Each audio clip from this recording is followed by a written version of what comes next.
All right, shalom everyone. Peace of the Lord to all of you. I hope my voice coming good from your side. I know that today we will not have too many audience because they have this memorial for brother Charlie. Some people like to watch those things, but for me, I mean, if I was there, actually, I will show support not because I like to watch, but just to show that the Christians are not an easy cookies and we are here to stay. It doesn't matter how many you kill, uh, you know, the plan will never work. So we pray for better for Charlie, organization, even though I don't agree with them emotionally voting for his wife to be the leader of the organization. As I know about her, she was Miss Arizona, something like that. Which doesn't make sense, to fit for such a job. But people emotional. Um, so they voted for the wife, which is not right. I hope she will not mess it up. We pray she will not, because you want someone is capable of such a work, not emotionally voting for someone just because she is the wife. And what I know about many who face such a situation, a year from now she will get married, 2 years, 3 years, whatever, she will get married, she will find a new man, and she will live her life. So I don't believe that they did the right thing by voting for her to be in charge of this newborn organization. Anyway, I hope I'm wrong. All right. Um, she was even more conservative than Charlie. I know nothing about her. Maybe I'm wrong. I hope so. I hope I'm wrong. Sometimes we pray that we are wrong, right? But I hope they don't make a like emotional vote for her to be the president. I hope they made it right. We pray for that. Anyway, the story today is Alibaba. What is the connection between Prophet Muhammad and Alibaba? I respect Prophet Muhammad a lot, and many of you think I don't. How is the life is going by, guys? Is it coming good? Is the audio coming good? Because my software, for some reason, sometimes give me says there's no data. I'm not sure why. Uh, Charlie said he would want her. All right, I know. We will see. Well, again, I pray I'm wrong. Some, like don't, as they say, don't judge the book by the cover. Like if you look at me, unbelievable. I mean, what kind of cover this cover is? Like this is why actually I never succeed to make a woman like me, because the second they see the cover, they ignore the rest. Like they look, what the heck is this? I mean, what happened to this? Maybe like he was born in the wrong day. It was maybe like like I don't know, something wrong happened. So hey, maybe she isn't like me. Don't judge the book by its cover. You never know. But usually we judge by the cover, right? I mean, for me, she looked like she's a weak woman. But maybe I'm wrong. I hope so. Uh, some women, they can be way stronger than men, and they can be more sharp. You never know. Like actually, I heard a speech of the wife of the governor of Florida.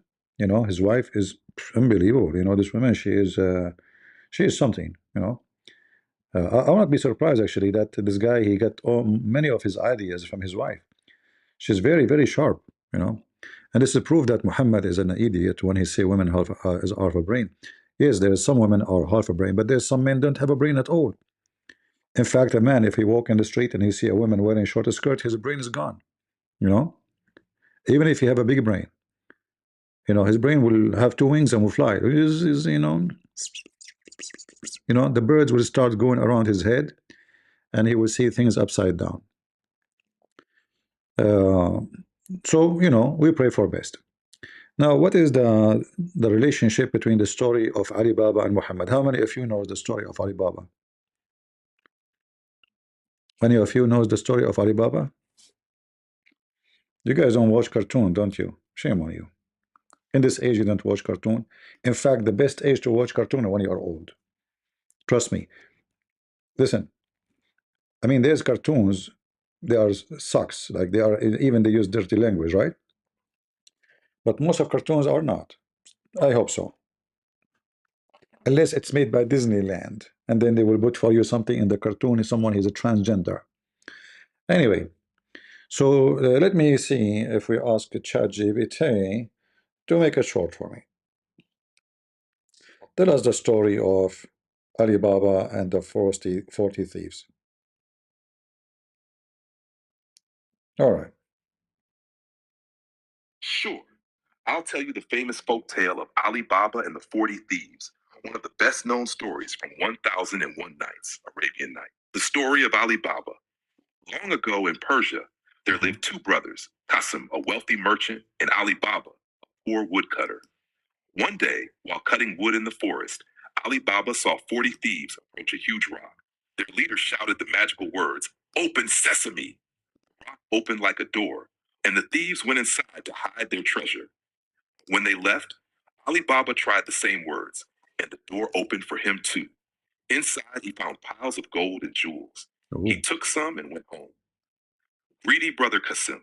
When Ali Baba's wife borrowed scales from Qasim's wife to measure the gold, Qasim grew suspicious. He forced Ali Baba to tell him the secret.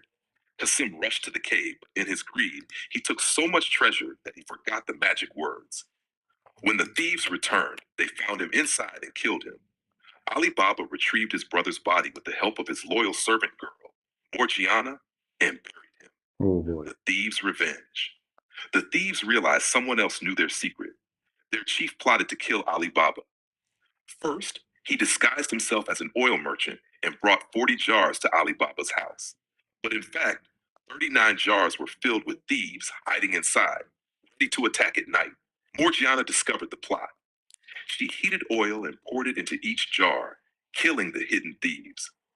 Later, the chief himself tried to kill Ali Baba while Oh boy. pretending to be a guest. Again, Morgiana saw through the trick and stabbed him before he could strike. Man.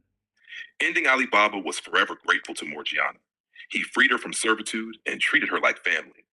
With the thieves gone, Ali Baba and his household lived in peace, using the treasure wisely and generously.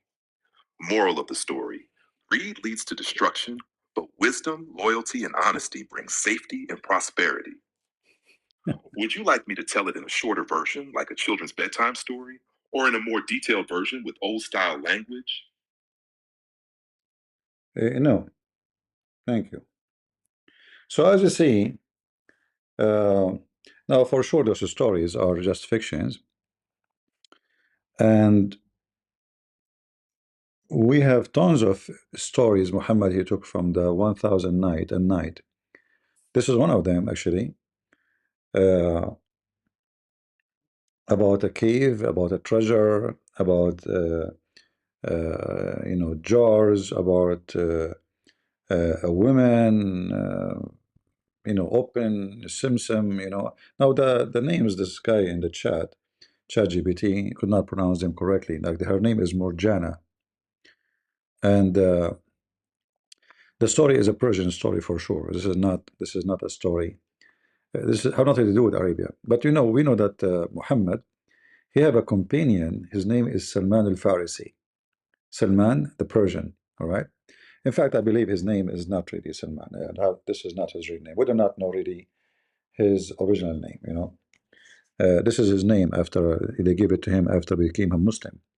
Salman al-Farisi, he was supposedly, based on the story, which Muslims tell us, that he was a Persian. He went to, in a journey, and in this journey he met some, Sabian. So he became Sabian. Uh, then the Muslims they have other like additional story for those stories, and they say he became a Christian. You know, but what I can confirm from the Muslim books that this guy he became a Sabian, and Sabian they are people who worship stars, and they believe the stars are, and the angels are kind of a creators too. So they have like and they have versions. They have Hur. They do ablution the same as Muhammad. They fast 30 days.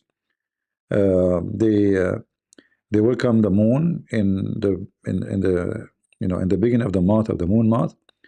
Every month have a different name, and then they go to the city of Ur to welcome the new moon, which is where they stop fasting. So it's the same. Muhammad, he copied from them a lot. Uh, and here we find that all those stories in Islam is under the influence of Alibaba and the 1,000 Night and Shahrazad and Shahrayar and tons of fiction stories. If you check any story about Muhammad, you will find that you cannot find any really evidence of anything have to do. Like that's why we saw some noise about J. Smith making a claim that Muhammad never exists, right? And it was supposedly a story about Jesus, which is not really true. It's possible that Muhammad never exists. It's possible, you know, but we don't have any evidence of his existence or not exist. So we cannot really confirm any of those. They can be both theory. But we can confirm that the stories Muhammad he came with, all of it is coming from fictional stories. The flying carpet, a river of wine underneath of you, a river of milk, a river of honey, a land where trees coming to Muhammad, talking to him, converting to Islam. Muhammad sitting under the tree because he wanted to do poo. The tree came to him and they keep him in the shade. Uh, talking animals in the story of Muhammad. Like we have a story in the Bible about a man God he warned him, like the angel he spoke to him, using the mouth of a donkey, but the donkey did not talk. But in the Quran, you will find that all animals are talking. Even rocks they speak to Muhammad. Muhammad, when he walked in the street, he heard the rocks saying to him, "Assalamu alaikum, O Prophet of Allah." And as usual, nobody heard it except Muhammad. Nobody heard it. Muhammad he claimed that the mount which is close to in Mecca, he always speak to him. Uh, Now we don't know that if Muhammad is a true person and those stories are about a true person, most likely Muhammad, if he is really exist and he say those stories, mostly he's mentally sick and he hear voices. Uh, but if we check every story in the Quran, we will find that it's coming from Alibaba, shish kebab, any kind of a story. This guy is a story collector, and he add in his life book anything. If there is any Muslim, by the way, would like to prove us wrong, feel free. I don't know if any Muslim can convince us that we are wrong. I don't mind to hear uh, but I challenge any Muslim to name for me one story in the Quran is not Alibaba. One story. In fact, even his story about Jesus is Alibaba.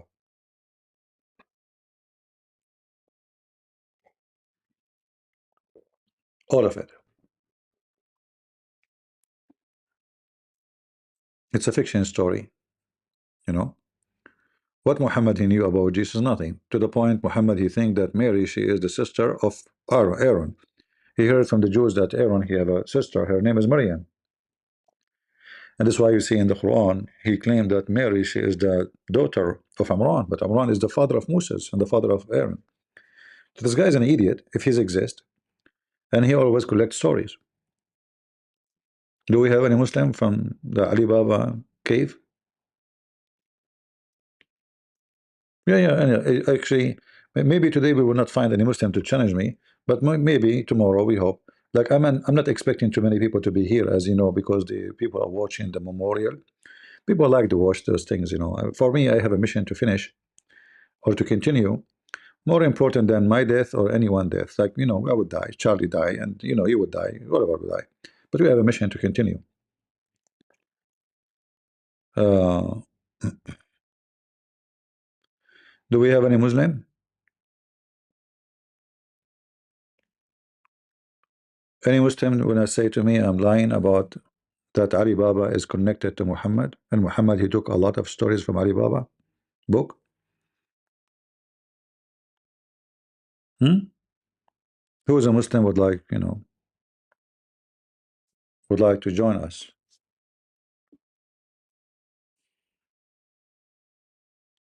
Anyone?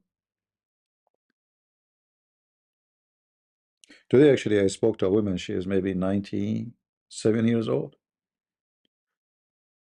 And, they were asking me in the church about my book. And this woman, she jumped from the middle of nowhere.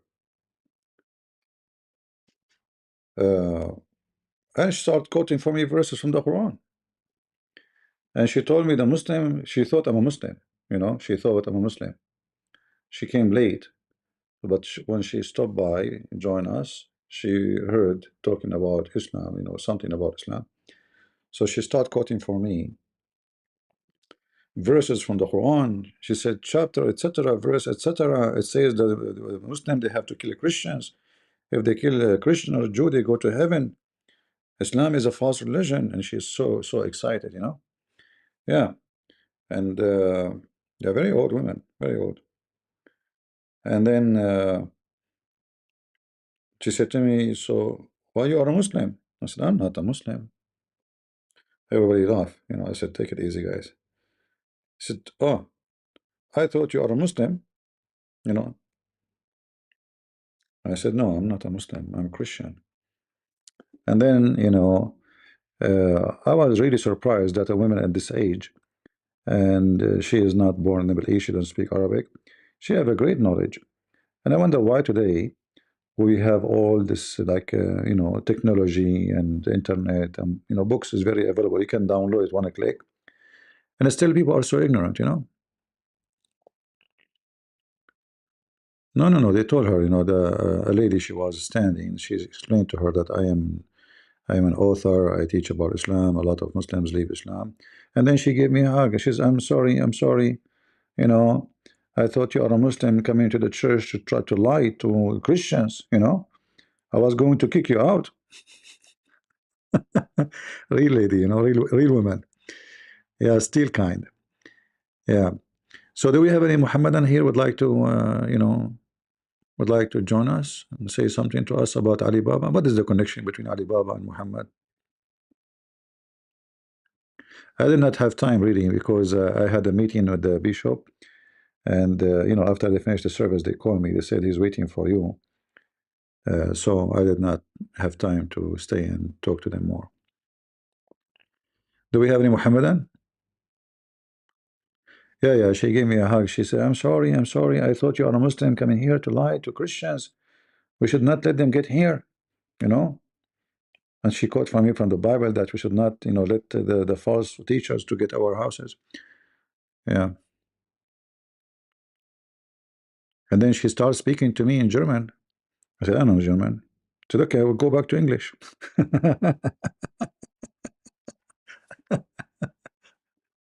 She switched languages.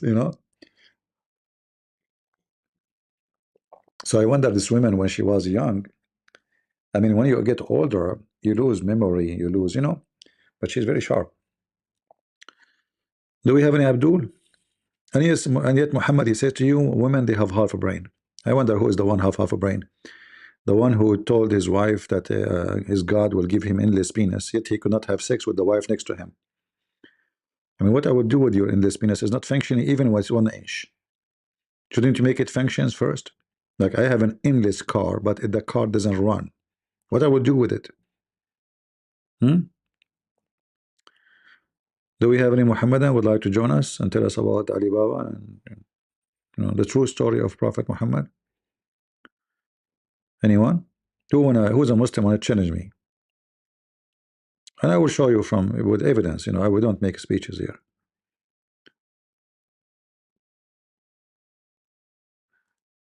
No, Alibaba has never exist. Actually, even the names those Alibaba are converted to Arabic mostly names, but they are originally are not. Like even the origin of the story, like some they say to you it's a Persian, but I believe it's a mix of Persian, Indian, tons of legions. I believe the one who made this story he's not a maker of the story. He's a collector. Like he collected legions of nations and he put them in a one book. And like he, like you see, there's narrator who narrate for you the story. So he made it about a woman. Her name is Shahrazad, and the king, his name is Shahrayar. And this king, he sleep with the women once, and he kill her. All right, this is how he is. So each night he bring him a woman, and he sleep with her one night, and then second in the morning when the mornings show up, they chop her head. You know, and so she knew he's going to kill her. So what she do? She start telling story every day, and then the morning come and the story is not over. So we continue tomorrow. So this is 1001 or one night, 1001 night story. So she was telling him uh, stories for 1001 night, and I think at the end, I'm not sure what happened. Like he loved her or something. He did, like, he did not kill her. Yeah. However, like the one who put the story together, he collected the stories of legions and he put them in a frame. Like there's a woman, a king, he married her, but this king is crazy. He kill women every night. He sleep, he marry her. It's not to marry. I mean, it's that women, she to sleep with her. So she was so smart to tell him stories. And then he became so curious to know what will happen next. Shall I kill her? So no, we don't kill her. We continue the story. So every night she have a new story, you know, and to tell him, and he listened. And Alibaba is one of them. Uh,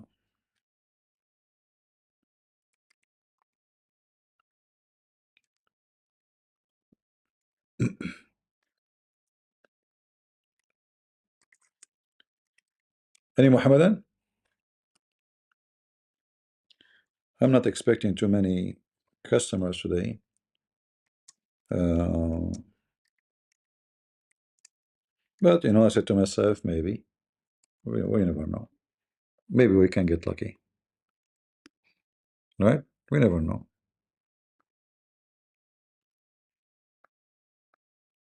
Any Abdul?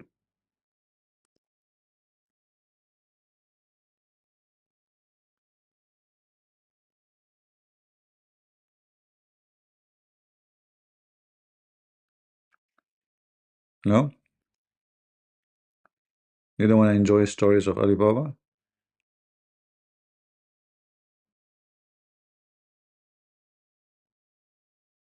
Hmm.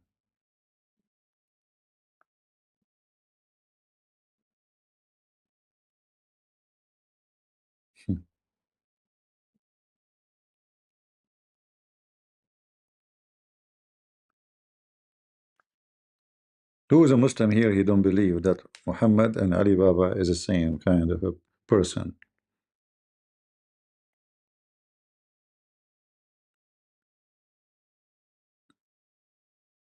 Muhammad, he was a leader of thieves, and we don't know if they are 40 or less or more, but in the start they were even less.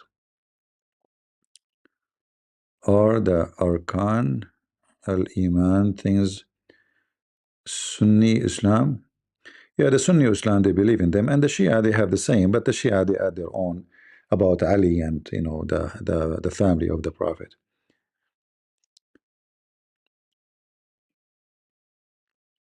You see, the Muslim Sunni, in general, they say they believe in the same thing, but there is tons of Islamic schools, and none of them agree with any of the other schools.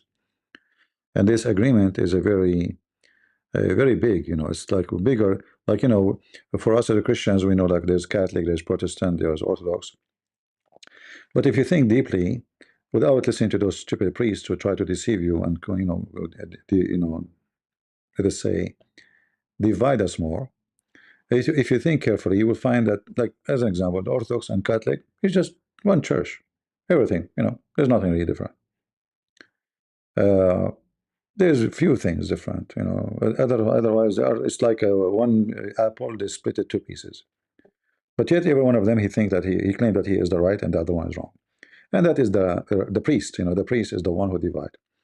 And same goes for the Protestant. So But the Muslims are different. The difference between Muslims is massive, is huge. It's not just, like uh, little things. The Muslim Shia, as an example, they cannot be even called Muslims because they don't believe Muhammad is a human being like us. They believe he is from the light of Allah, and even his family, not only him. They used to be in the light in the forehead of Allah, and Allah created them from His light. So the Shia, they have like a additional, and again, the Shia is not even one religion too. The Shia has thousands and thousands of religions inside the Shia, but there is like a major branches of Shia, and there is smaller branches. Same for the Sunni. All right, come to Orthodox Church. I do not need to come to Orthodox my church, my friend. All churches are my church. But I need to come. I'm born in an Orthodox family. I baptized in Orthodox Church. What do you know about me? You know, don't teach me about Orthodox Church. But for me, all churches are my church. Any church is a church of Christ. They believe in the Father, the Son, the Holy Spirit, and they believe in loving everybody. And do not separate us, divide us as a Christians is my church. The second you start dividing us, I don't like you. All right? I don't follow a church. I follow Jesus. Do you follow a church? I don't follow a church. We follow Christ. You follow a priest, you die with the priest. You follow Christian prince, you die with the Christian prince. You follow Christ, you live. Don't do the same with the Muslim too. Maybe he meant to speak at Orthodox Church. I tried actually. Neither Orthodox, neither Catholic, they welcome people to speak against Islam. You believe it or not? The only one who welcomed me to speak against Islam is the Protestant. Yeah. In fact, Orthodox and Catholic are scary when it's come to this topic. The bishops and the patriarch, they refuse to even mention it, and even they lie and they say we worship the same God. And that's why I don't trust priests no more. Unless the priest he proved to us that he is really a man of God, and he said the truth. But if you also go to official websites of many of those so-called official churches, then you will find in their website says Muhammad is Abrahamic. And not only that, you will see many Christians, even Protestant, they have wrong information about this Muhammad. They say Muhammad is from Ishmael. You ask them where it gets from, then there's no answer. Where you get this from, that Muhammad is from Ishmael? Just give me an answer. Just copy somebody, someone, somehow. In the old days, he mentioned that Muhammad is from Ishmael. He heard the Muslims saying that, so he put in his book, and then since then the Christians they copy paste. All right.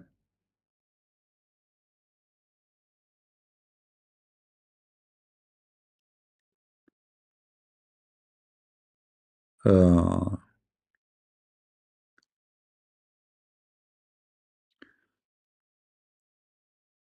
do we have any Muhammadan here?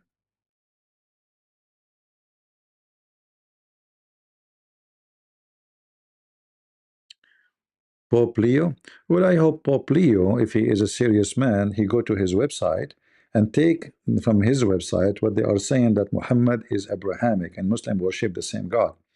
That is a shameful, post by the previous popes. So if you want me to consider him to be a serious Christian and respect him really, he better clean that mess. Otherwise, he's the same. All right. Somebody have to correct the garbage of the previous one. Enough is enough.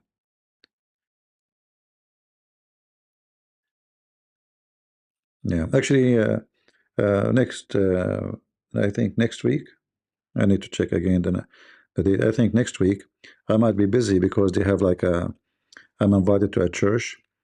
Um, they have like a kind of conference. The church celebrating, I don't know, like 100-year establishment, etc. Like the building the church. So they invited me, and I might be busy for a few days, something like that. We will see. Do we have any Muhammad in here?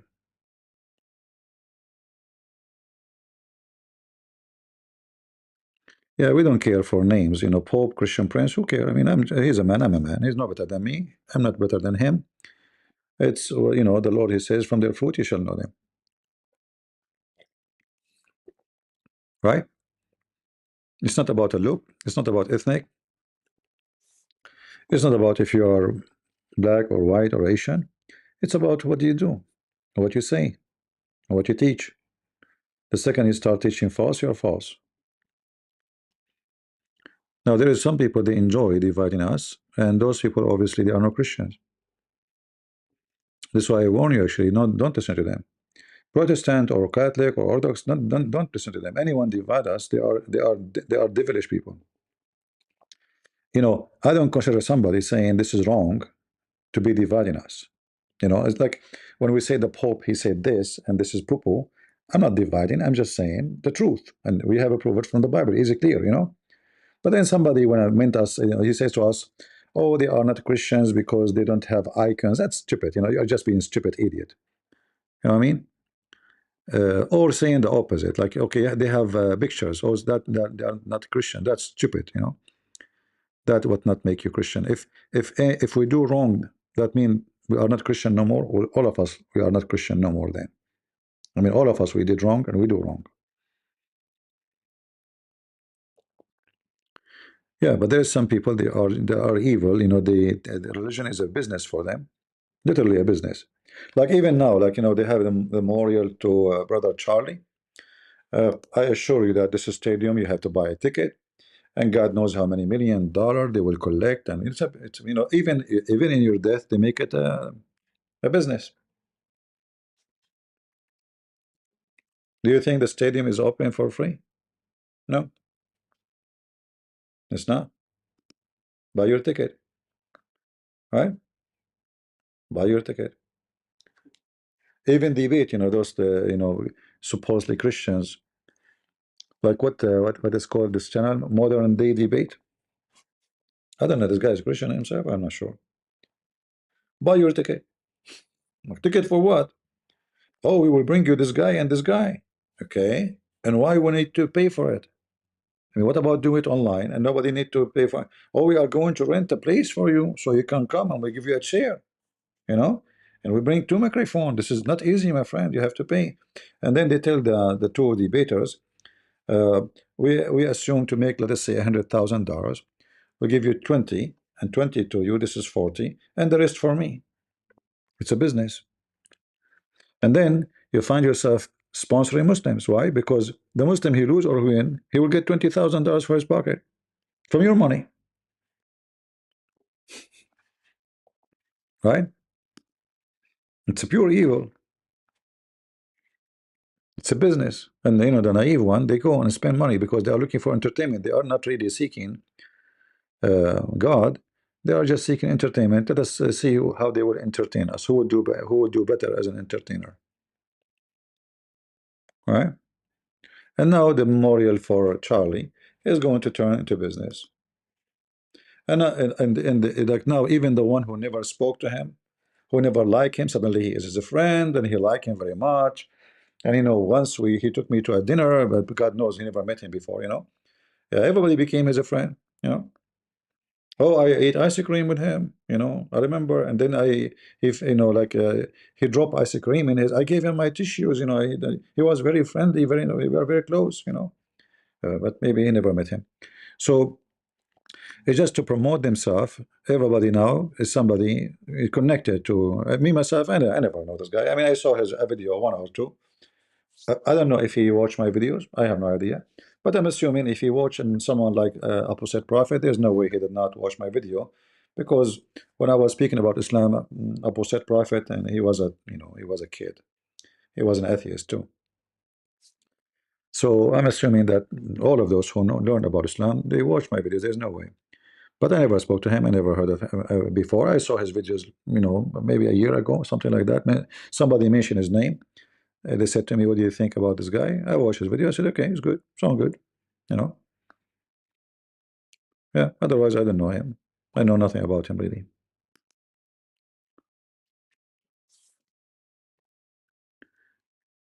Cow owns was not invited. Why they want to invite her? That would be a shame if they invite her. Or they invite Tucker Carlson. Scumbags. I'm drinking tea. Anyone want some?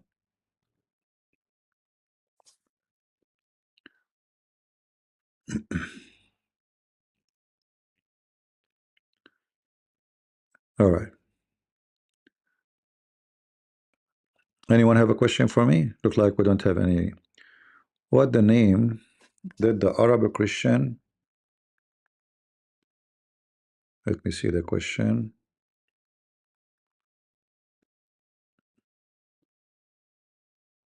Where is the question? Somebody posed a question and this. What the name did Arab Christians use for God before Islam? First of all, the word God in before Islam or after Islam is the same. It's coming from the Aramaic and the Hebrew. Rabbi. That's why you say Rabbi. Rabbi is a master, you know. Uh, but nobody use even Jews don't. You see, many people they think that Elohim is a name of God. It's not a name. Have nothing to do with a name.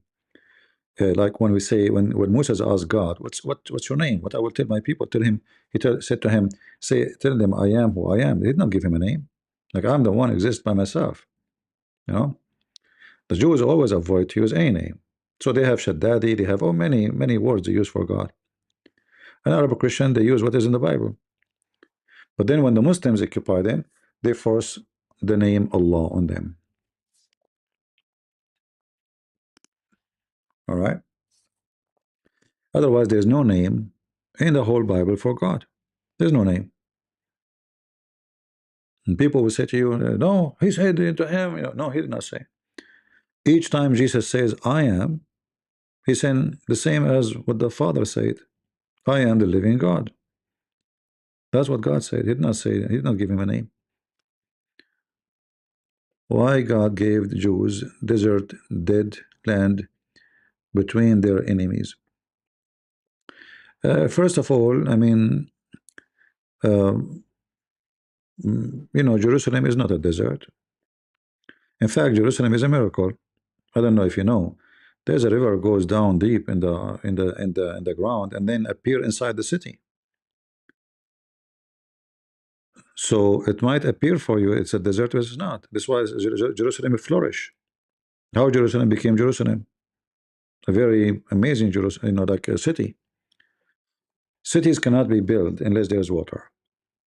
Now, tomorrow, next century, it doesn't matter because a human being and water is a necessity. It's not like I can live in a place there's no electricity, but I cannot live in a place there's no water because water mean farming, mean food, mean drinking, mean cleaning, mean everything. So you are mistaken when you say it's a desert. Secondly, uh, they have what is enough for them in that area. There's many sources of water. In fact, they are blessed more than other nations around them. Like Jordan have zero water. There's nothing. Nothing. There's nothing in Jordan. In Jordan, you can't even flush your toilet seat. They bring them water like they open the water for houses, I think, twice a week, especially in the summer. And Jordan is buying water from Israel. Go right now, search in Google. You will find that Jordan buy water from Israel. So when you think that it is desert, you are mistaken. And on top of that, he gave the land to the Jews. Even the desert, they will make it a green. Like the city which Muhammad he killed the Jews in, Yathrib, which now called Medina, it was the most green city in all of Saudi Arabia. Well, why? The Jews gave the desert to the Jews, they will make it a farm. Gave the heaven to the Arab, they will let the goat eat it. Secondly, the land wasn't the same as you see it today. The land we see today is not the same as the land was before. The Arab, when they invade this land, and then the Ottoman, they destroy everything. Like as an example, Syria used to be green, not like now. But then the Ottoman, they cut all the trees to build palaces and they cut the cedar trees from Lebanon, and everybody still they will not cut trees from their land. They cut it from those land. They occupy them. And then the Arab came before the Ottoman, and they have their goats running. The goat, they will not let any green. You see, when you do, when you grow animals, if you are smart, if you have little brain, you focus on an area, and then you give other area chance to grow again. Trees, grass, whatever it is. But the Arab just let the goat go. Anything, any plant pop up, they chew it right away. So the land have no option to recover. And then when there's no plant, the rain will not be sustained, it will not stay. And even the dirt will be taken by the flash flood because there's nothing to hold it. So it destroyed the soil, destroyed the environment, and then it became a desert. So you are mistaken when you think about. And on top of that, now that we discover even Israel, they have a lot of gas and oil. Yeah. And the most important blessing for a land is a nation. The capital is not the land. It's not even the money. The capital is the people. So like the Saudi, they have a lot of oil, but they don't have people. I'm not saying they don't have population. They have, but they have a bunch of dummies. So it doesn't matter how rich Qatar is. They will never be anything. They can buy weapon. They can bribe president. They can make Trump do things for them. They can bribe the FIFA, but they cannot be a nation. There's no future for them because the people are not the capital. They are dumb. They are evil, yes, but they are like if you go check right now about what the Israeli innovated, the Jews, forget about Israeli. How many Israeli or how many Jews they invented something, and how many a person from Qatar invented anything, or from Saudi Arabia. The Muslim, they will say to you, we have many scientists. All of this is a lie. Almost every single one is known to be scientists in the history of Islam, either killed by Muslim or tortured or thrown in jail because he is an apostate. They lie.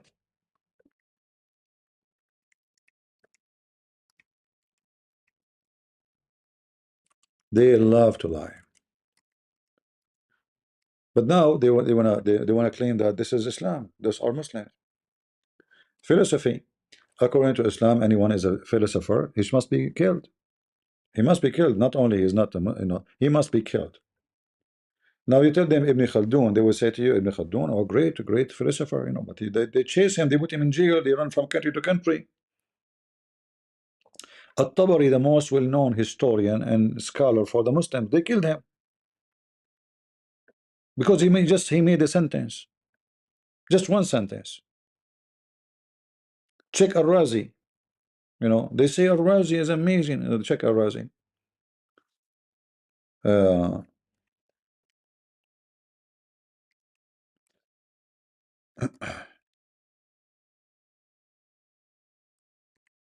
they love to lie.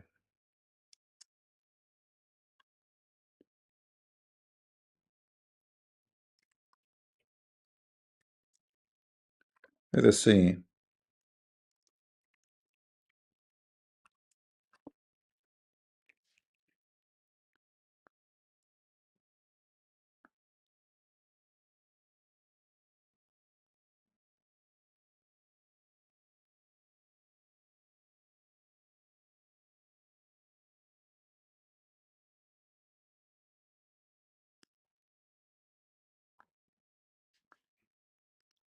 As an example, this is a list of the most famous, well-known. By the way, when we say they are like scientists, I mean, we're talking about their time, but they are a bunch of dummy too. But all of those names, the Muslims are so proud about them. All of them, they are ex-Muslims. Every one of them, they're ex-Muslims. If we translate this page, let us translate one by one. Ibn al-Muqaffa, Al-Farabi, Ibn Sina, Abu Ala al-Ma'arri, Abu Bakr al-Razi, all they are atheists, and they are not even Muslims.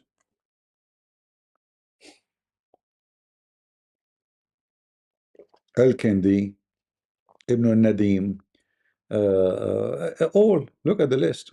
The most famous ones, they are not Muslims, but now they claim that they are Muslims. And actually, here they are giving you a reference about the command to kill them. You know, they are giving the reference either to kill them or to announce that those are ex-Muslims. You see, they are not making. You see the article here. They are not making things up. You can check the source. All right. So each one of those. And now, if you ask any Muslim, they will say, "Oh, this is you know Ibn Rushd. Ibn Rushd. Ibn Rushd is a famous Muslim." He's not. He's a misguided atheist philosopher who says that the Prophet imagined people to be contrary to reality. This is what Ibn Rushd said. And this is the book reference, this is not a, they love to lie. Ibn Asakir, the Muslim, what they say about him, a heretic philosopher who worked in music and astrology. He was one of those who translated the Greek books. His father Musa ibn Askar and his brother Ahmad al-Hassan were also astrologers and philosophers. And the reference, a heretic, they are not Muslims, etc. Uh, this guy is an infidel, a philosopher, atheist, etc., etc., etc. His son Ibrahim Nutabit and his grandson Tabit, and then they died, and their misguidedness. Source biography and of the noble figure, or let's say page 485 and volume number 13. And then you can find the same, the beginning of the end, 1185. So all of those, you see, all of those prove that those are never been Muslims. And all of this is written by Muslims, not written by anybody else. But the second you show them these pictures, you say, oh, this is a Muslim. Oh, this is scientist, is a Muslim.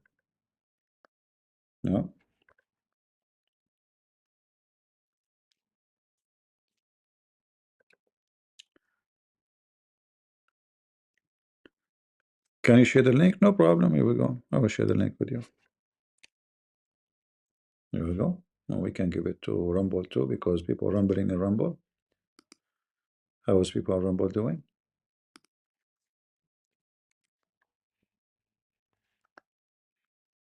All right.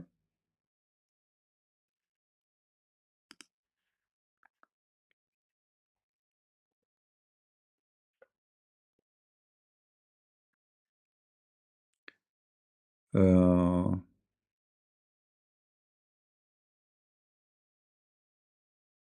did the link work?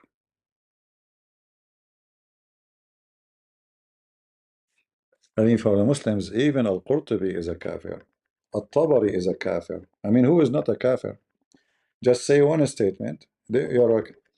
Somehow you see the Muslim the same as this guy, the bald guy, Sam Shamu. Anyone who don't agree with him, he call him kafir. He's not Christian. He's a Mossad agent, You have to agree with him. Either you agree with him or you invite him to your program. If you don't invite him, tell people how great he is, he will bark on you. But the difference between some Shamshun and the Muslims, that those, they will kill you. This guy only have a mouth, he bark at you and until you bring him to his program. Like he will stop barking, like invite me, okay? Otherwise, I will keep barking until you bring me to your, or you praise me. The Muslims, they will kill you. I mean, imagine that Tabari, what they have done to him.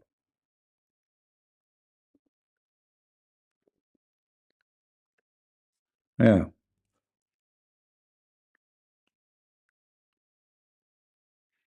No, this is nothing. I mean, there is endless reference, about the Jahiz. Actually, this is one of my favorite author. This guy is a genius, actually. But he is not really. I mean, I don't want to call him a scientist, but this guy for sure he have a very complicated brain, and I don't know how in the world actually he's born in this area. Uh, but all of them, they don't match in Islam, and they are not Muslims, and they have nothing to do with Muslims. But uh, the second you became famous, the Muslim they will hijack you. Muhammad, he went to the city of Yathrib. He saw the Muslims, the Jews fasting. He said, "Why you are fasting?" He said, "Oh, this is the day where Moses they crossed the sea." So you know what? We are more close to the Moses than you. He just arrived to the city. He stole Moses from them.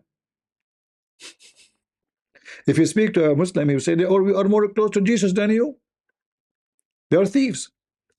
Any name. You know the guy, what's his name? The founder of Apple. What his name? Job. This guy, he's adopted. He's adopted. His father was Syrian. He's a drunk. He's a gambler. His mother, I think she was a prostitute too. So they dump him. And then two parents who they are Jewish, they adopted him. The guy he died, he didn't believe in such a, I think Jews or Christian, I forgot the parents, maybe Jews. After he died, the Muslim, they start he's a Muslim. But this guy, he didn't, what is had to do with Muslims? Oh, his father is Syrian. So what if his father is Syrian? Can you show us once where he went to the mosque? He prayed in the mosque? Never. No. Yeah. Anyone, he become famous, they hijack him. Alexander the Great. Alexander the Great, in the Quran, you go in the Quran, suddenly Alexander the Great became a Muslim. Anyone is famous. Madonna is a Muslim, by the way. Why? Because she show her ass. Any woman she have nice ass, she's a Muslim. No. Anyone, just get famous, they will make you a Muslim, especially after you die. I will not be surprised if the Muslim, they say Christian Prince, after he died, he gave finger to Allah and he said Shahada. Just wait. Muslims are just bankrupt. The story of the Qarnayn, which is a story about a man with the two horn. It doesn't even say a man. It says, have you ever of somebody called, not even doesn't say if it's a human. It doesn't say that he is a human. It say the one with the two horn or the two horn. Who is this? Is it a cow? Is it a human? It's what? Zulqarnain. So the Jews, they came to Muhammad. That's why Muhammad here, the Jews, they always get him busted. He's a stupid idiot. They come to him and says, "Hey Muhammad, tell us about Prophet, the one who have two horn." Muhammad, he never heard of him before, maybe. So he told them, "Give me some time. I will ask my God." His God told him now. Muhammad, he went to those two slaves. There's two slaves from Assyria. They're Assyrian, and we can show the reference about that. And they told him about Zulqarnain. This is a story written by a person from Syria. He's a Christian. Fiction story. It's a fiction story about that Alexander the Great is a real person. It's like, today you make a movie and you make in the movie Ronald Reagan speaking about attacking Iran. So there's some truth in the story about the person. Like, okay, Ronald Reagan was exist. Alexander the Great was exist. But the rest of the story is fabrication. So it's a fiction mixed with. Here we go. So they are asking you about Zulqarnain, the one with the two horn. Okay, I will tell you. Yeah. And the story continue, and the story getting more stupid, more than Alibaba, to the point the sun set in a place. He found it sitting in a place where, and in a sitting in a spring of a black muddy boiling water. And then the Muslim, they try to fix it. They say to you, no, it appeared to Zulqarnain. Abdul, where it says appear, but potato. It says he kept moving until he reached the sitting place of the sun, not until sunset. He found it sitting in a spring of a black water. Then Zakir Naik says, Brother Sittar, first of all, it said that he arrived and he thought that Dulkarnaini thought that the sun sitting in the ocean. If you look at the ocean, Brother Sittar, you see the sun going in the ocean. Abdul, what ocean? It says a spring of water, you idiot. How the sun? How anyone would think, imagine, thought that the sun getting inside the spring of water? There's no ocean. So they try to add things to duct tape the stupidity of Muhammad. Like how we can fix this stupidity, that this Alibaba story is so big, the cave is so big, But in this case, the cave is so small to make the sun. How the sun became how the spring became an ocean. Hmm? Nobody knows. But we know that this is a story, fictional story, that this guy, he went to the end of the world, he found where the sun set, and then he went to the opposite, and then he found where the sun rise. He found the sun sitting in a spring of boiling water. This is where the sun get heat. So the sun keep cooling down, cooling down. That's why during sunset, the weather supposedly is not hot as the daytime. So why? Because the sun lose heat, and then at night it go and take a shower with this hot boiling spring, which is between the two horns of Shaitan. And then in the morning, it comes from different direction. As what Muhammad confirmed in the story, we can show the story.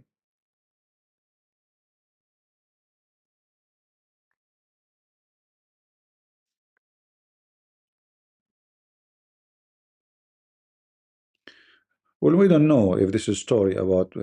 We can check about Zakir. Hold on, let me see. Zakir Naik channel. Where is Zakir Naik channel? Zakir Naik. Give me a second. If he is not making more videos, maybe the story you are talking about his health issue is true. Zakir Naik. Where is Zakir Naik? But if he is appearing again, as usual. Okay, this is his channel. Let us go to his page. Oh, this is not his channel actually. Where is his channel? Official channels. Okay, Dr. Zakir Naik. Dr. Zakir. I mean, he's a doctor supposedly. I mean, every donkey in this life now is a doctor. All right, let's see when the last time he made a life. 2 months ago. Yeah, then it's possible that something wrong with him. Yeah, see here it says 2 months ago, the last time he appeared. Uh, 2 months ago he did live, but we are not sure even this is live. This is actually not him 2 months ago. It was his son. Yeah, yeah, those videos are not even more than 2 months. Hold on. Yeah, way more than 2 months. Let us see. Actually, those are even old videos. So it's possible. And actually now I noticed that they are posting more of his son. So trying to replace him, maybe he would die soon. His son is checking. Imagine his son talking to me. I mean, his father could not dare to talk to me. Yeah, we don't know. I mean, he have AIDS. You never know. I mean, it's possible. And by the way, you can have AIDS without being doing something wrong. As an example, he was helping. Uh, he's a doctor, right? So a monkey, a female monkey, she needed a CPR. So Zakir Naik, she wanted to help her. So he did some CPR, and then he got the AIDS from her, if this is true. But people can fabricate stories. I don't trust what people say, like he have AIDS. How people know? How anyone will know anyway? Because those things, usually if they happen, they will be very confidential. Like nobody will know, What his family will tell everybody? He will go and tell everybody? I don't think so. So I think it might be fabrication. Do we have any Abdul from Alibaba land, from Disneyland?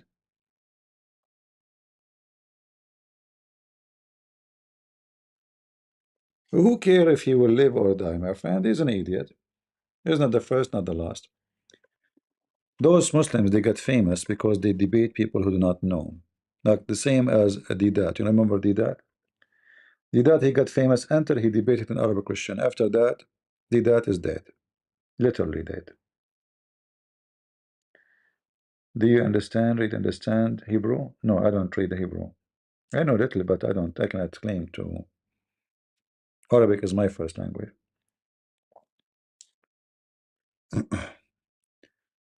Uh,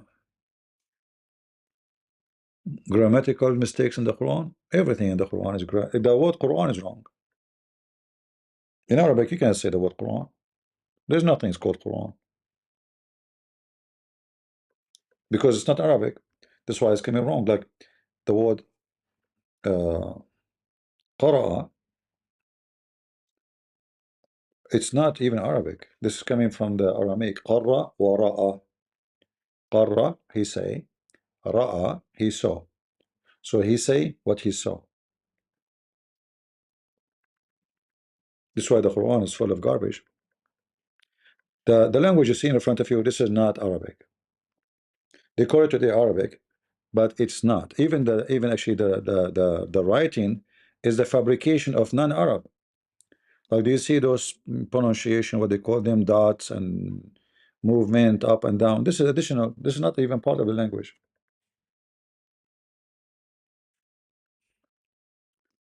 All those words, Shams, is that an Arabic word? No, this is not an Arabic word. You can find it in the old Egyptian, you can find it in the Aramaic, you can find it in the Hebrew. So sometimes it appears depending on the language. Shams, sometimes it's Shams. Uh, like all of you, when you pray, you say Amin. This is an Aramaic word. This is not Arabic. Amin. The Muslim, when they pray, they say Amin. The Hebrew, when they pray, they say Amin. The Christian, when they pray, they say Amin. But this is a stolen from, this is literally stolen from or taken from the Aramaic language, which means we agree, we believe. Like we believe in what we say, right? Like we say Amin to that, right? I agree with that. And then you will find all the language. Uh, it is just from other like Ya'juj wa Ma'juj. Yeah. You ask any Muslim what is Gog and Magog, he didn't know. What is that? What the name? Why is called? He didn't know. So Muhammad, he think Ya'juj and Ma'juj are two nations, but it's not true. There's one is the name of the king, and there's one of the land. Muhammad is an idiot, as usual. The king and the land of the king. Potato. So he come like he heard the stories about Gog and Magog, and then Muhammad he come with the story that Gog and Magog they will destroy the earth, and they are going to come by endless number, and for sure they are the Turkish, and they are the Asian, and they are the Tatar, and that's why Muhammad he said in his fictional explanation. If we go, we will find as an example here.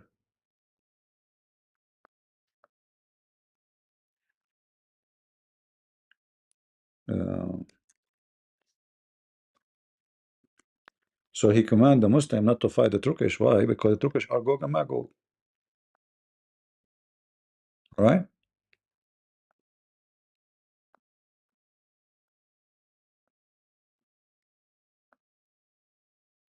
All of this is fiction stories.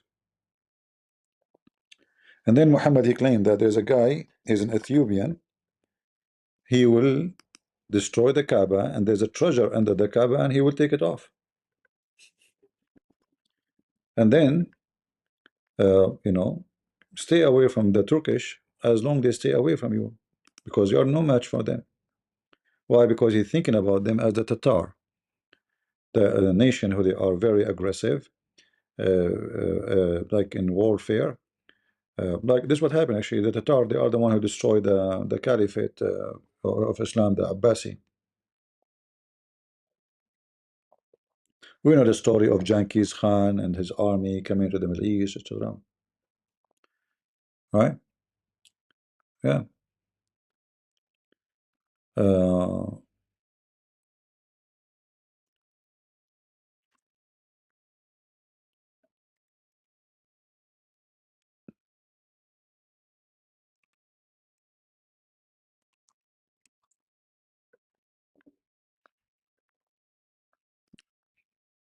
If you read this, Muhammad, he claimed that the Asian, they are the evil ones, and they are the one who will come and they will try to destroy Islam, the Asian.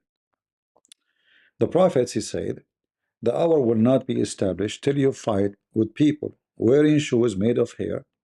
The hour will not be established till you fight with those people who their face look like shield coated with leather, describing the Asian in such a way. Abu Huraira added, they will be small-eyed, flat-nosed, and their faces will look like shield coated with leather. This is the prophecy of Muhammad. Muhammad never thought that Indonesia will be the biggest Muslim country in the world. For him, the Asian are the enemy. They are Gog and Magog. It's in front of you. It's a must to fight with the Muslim to fight. He's talking about the Muslim Arab. He thinks that the Muslims will be only the Arab in that area, and the judgment day will not come until you fight with the Asian. And as you see here, there's no doubt that this is about Asian, right? I mean, you can't tell me, oh, this doesn't say it Asian. Small-eyed, flat noses, etc. And then he says their faces is coated like uh, he wanna say to you that their faces have no blood in it. It's like they are not human. If you notice here when he's saying uh, whose faces look like shield coated with leather. Why he is saying that? He want to say to you that they are evil. Those Asian are evil, and they don't have the blood of a human being in their skin. They are deadly. They are dead. They don't have a human being feature. All right. Anyone is Asian here? If you are Asian, Muhammad, he hate you and he fear you. I mean, it's cold and there's a mosquito that bite me. It might be sent by Allah. Where is the mosquito? And there were mosquitoes now in this cold. Strong. All right. Is it's not clear for you guys? The height is not clear. Okay, let me check. Yeah, it's fine actually. And this is the reference. Here we go, Sahih Bukhari.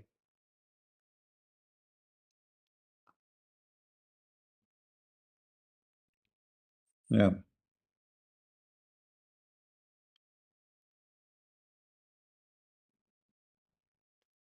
And then you find that somebody is an Asian, he said to you, Alhamdulillah, I'm a Muslim. You don't need it. Or a black person. And Muhammad, he hate black people. We have tons of reference.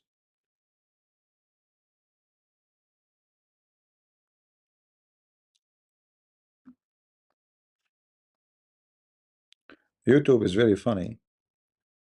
Like Chanty said, I am mixed, and YouTube right away blocked her message. I'm looking at the message, why it's blocked? She did not say anything.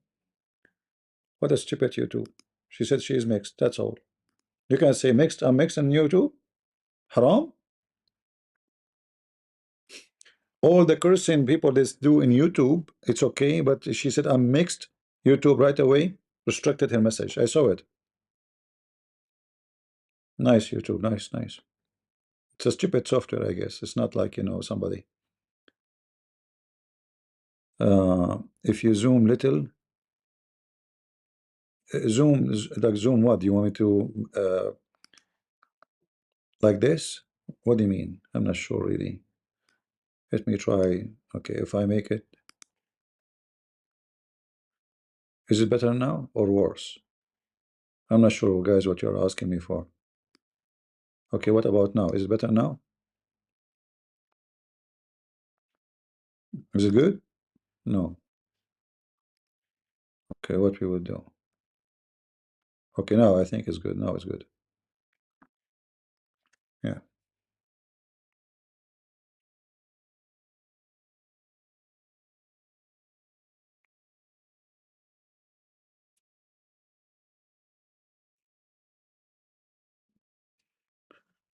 All right. Any Abdul from the stupid Alibaba story? Why the Asian? Why those small-eyed people? You will fight them before the day of judgment. Who are those Asian? You will fight them. Why you want to kill them? Because they are Asian? You don't like Chinese food? You don't like kimchi? You want to kill the Korean, huh? Hmm.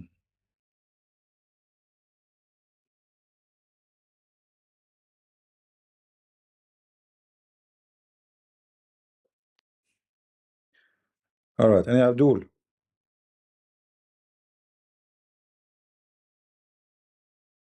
No, Abdul. Yeah, what we can do? I will not keep you for long anyway, as long we have no customers. And most of people they are watching like this memorial for Charlie. And I wasn't expecting too many people to be here, but it's okay, you know. For me, it's good to see you guys and speak to you and share some knowledge. Um, for me, it's a blessing really to speak to people. There's many of you are wonderful, and I know that I receive a blessing from many of you. The Lord, He blessed me by those people who listen and they come and uh, they show up to learn because they will have a job too later. You know, the mission have to continue. People learn. I learned the same as you learned, and your son will learn from you, maybe from me, and then your son will grow, and then he will teach, and then his son will learn, and the mission continue. So it's a blessing for us not to spend our time doing stupid things. You know, I can go and watch a movie right now. You know, who's holding me? I can go out. You know, I'm a single man. I have no children. I have no wife. And I go for a walk, have fun. Uh, but I believe there is something is important. The life is very short, and if somebody is serving a mission, his life is not short because he will accomplish a lot in a very short time. Like this brother Charlie, he's just a young guy, 31 years old. He was able to accomplish a lot in a very 10 years. He started in the age of 18. When you are 18, who's going to listen to you? Nobody. You don't even have high school. Just he finished high school. He went to the university. He dropped college. Anyone you speak to him, they will say like, "This is wrong. How you drop college? That's not true. It's not good." But this guy, he focused on a mission. He have a mission, and he did a great job. Uh, CP, I would have a topic, or I don't know what topic you are talking about. If you want to talk to me, make a sentence so I can understand you. Right? Well, my friend, we are here to teach each other, right? You can correct me too. You see, I make some silly mistakes in English because English is not my language. So anyone he think he is the teacher who can knows and he teach everything, he's just an idiot. All of us, we are students. All of us. If I did not learn something new every day in my life, the day is gone for nothing. It's a waste of time, right? So uh, you stay humble. You consider yourself always a student, and it doesn't matter how much you know. I assure you, know nothing yet, and that goes for me too. You know, uh, like even when we study the Bible, how many times we read the same page? I assure you, each time you read it, you learn something new because this is an amazing book. This is not a book, a story about a guy he went somewhere and he did this and said that. This is very, very personal book. Speak to each one, each individual in different way. So I can read John chapter 1, verse number 1 when I was 8 years old, and I can read it when I'm 16, when I am 19, etc. And then each time you read it, even if it's the same page, you will see something new. Like you ask yourself why it says in the in the beginning. What beginning of what? It's very deep, very very touchy, very. It's not it's the stupid Quran say nothing, make no sense. In the beginning, what is that? What is in the beginning? That alone you have to think about it. So the more you get deeper in knowledge and deeper in spirituality, close to God, the more you discover more about what the words mean. It's not words. There's no words in the Bible. Those are not words. You know, I can describe the Bible in a with my like funny English. I'll try my best, but it's like, somebody, he is a healer and he touched your wound. There's somebody, he touched your wound and he hurt you. He touched it just to hurt you, like you have a wound here. He touched the wound to torture you. The Bible is a book, touch your wound to heal it. And every one of us have his own wound, and none of them is look the same. It can be a wound for a man. It can be a wound of a woman. A woman, she got divorced. A man, his wife cheating on him. His wife, etc. The man, he lost his son. Everybody have his own wounds. But there's amazingly one jar of medicine. It's called the Bible. Can fix all wounds. Even none of them is the same. Even if you have the same problem, his wound is not the same as yours. Let's say somebody lost his son, and there's other person who lost his son. Trust me, the wound is not the same, because there's no two human being is the same. Even twin, they are not the same. So the Bible is a very different book. It's not like the Quran. The Quran, I read it it's a book of stupidity. Like what we read what we learn from this. He found the sun sitting in murky water. Okay, what happened now? He said to them, they ask you about Zulkarnain. Okay, let me tell you something about him. Oh, tell us a story, okay, before we sleep, bedtime. So what is this? And the one who's talking here is God, supposedly. You know what I mean? But in the Bible, we don't have, like we have in the we have books. The Bible is a book of books. So if we want to read about history, example, the history of the kings of Israel, there's a book. It's called Kings. This king said, this king he did, this king he gave, etc. This king he cheated, this king he was good, this king he was bad. So it's a history book. But when we read what Jesus said, when we read what the disciples said about Jesus, then the story is different. And that is the book, which is, I don't want to use the word magical, because this is not what we are trying to say. My English is very limited, and I don't think any language can be enough to explain how the Bible can heal you, because this cannot be understood by languages. It's something you feel. And the more you are close to God, the more you see things you didn't see. It's like, going in a dark room and there's no light. The second you enter, it's dark. But then when you sit a little bit, you stand for maybe 2 minutes, 3 minutes, then you will notice there's light. Even though the room is dark, but there is some light coming maybe from the behind the curtain, the window. But when you enter the room from you were somewhere, there's too much light, and you enter the other room, and then you go almost blind, because your eyes is not used to see in darkness.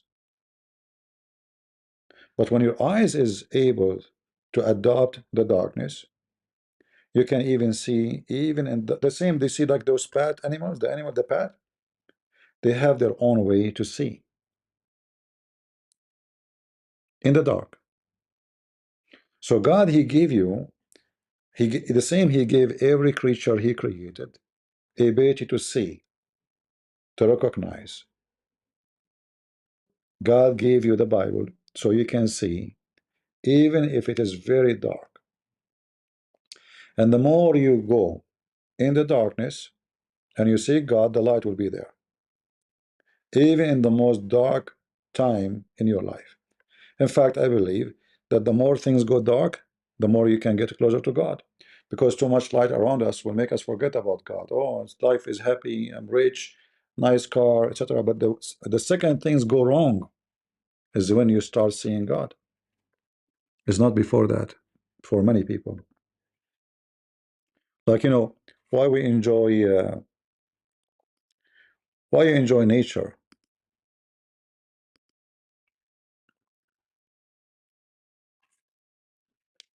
Why we enjoy nature? Why nature touch you? What the beauty of the sun, what the beauty of the ocean, what look how the beautiful those horses. They're just donkeys, you know. I mean, they are from the family of donkeys, but you enjoy looking at them. Beautiful. So you are able to recognize the beauty because of God, and you are able to recognize darkness because of God, and you are able to see light because of God. So all what you need is to be with God so you can see everything as it is. The second you stay away from God, you see a horse. Stupid animal. We ride on it. This is we use this animal. Yeah, stupid donkey. But when you are a person who believe in God and you believe in his ability and his amazing, let us say, like it's a miracle. Everything you see around is a miracle. So when you start seeing miracles, you see God. Even the horse, you look at the horse, what do you see? This is a miracle. How this look amazing this creature is. Look at the sea, look at the sun, look at the cloud. Like one of the most fascinating for me actually when I see the cloud in the sky, it's like an art which no art can beat it. That's the art of God. Look at the stars, look at the sky. It is God, and the Bible will make you close to God. So you can see the stars in different way. You can see the horses in different way. You can see the ocean in different way. You will change your, let us say, vision of things around you when you are close to God through the Bible. Your wife, she will not be just a woman. Your son will not be just a son. A person is poor, he will not be just a poor. You will see something different. If you are away from God, you walk in the street, you see zombies. People are unhappy, and you are afraid of them.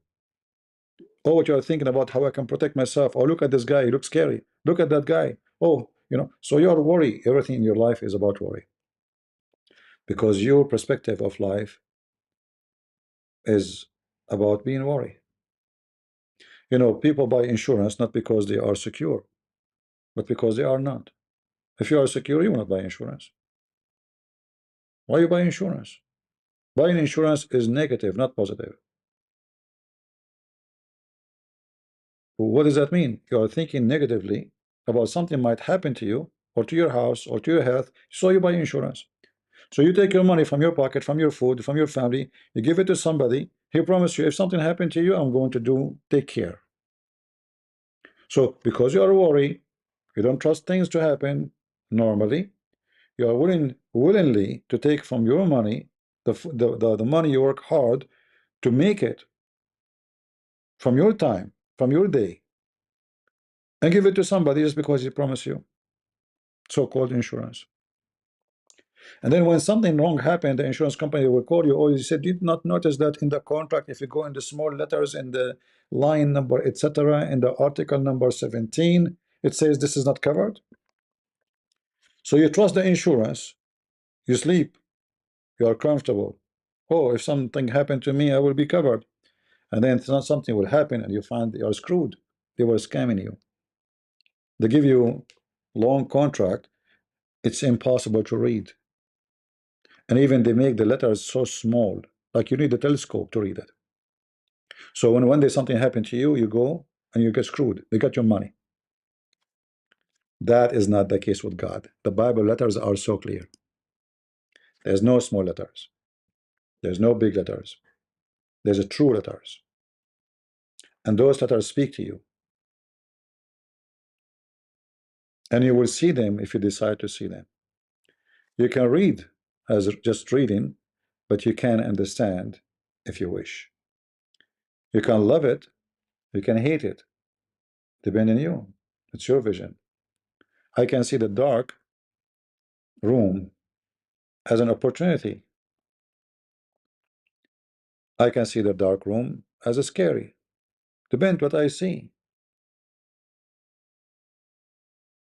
You know, a person. When one of the disciples of Jesus went to Egypt, there's zero Christian in this land in Egypt. Zero, zero. There's nobody. He saw an opportunity. There's nobody here Christian. Oh, there I should be. It's a dark room. Not a single Christian here. So he came to the dark room and he brought light with him. Other person, he would say, oh, there's no Christian here. If I speak about Jesus, they will kill me. I better run. Right? Each one, he see things based in his mission and what he decided to do. I don't know if my English is good to explain to you. You know, my English is limited, as you know, but I hope I was able to deliver a little bit of what I'm trying to explain. All right. Any question for me?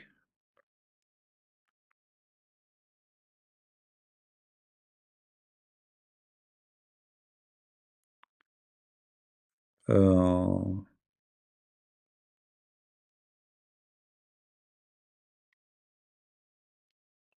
right. Look like not too many. I understand what you mean. Yeah, we know. I wish my English is better to explain it. I always find myself limited. Like if I'm speaking Arabic now, I can give you way better explanation for what I'm trying to say. But you know, when you are limited in your language, yeah, you have to use the words you know. All right.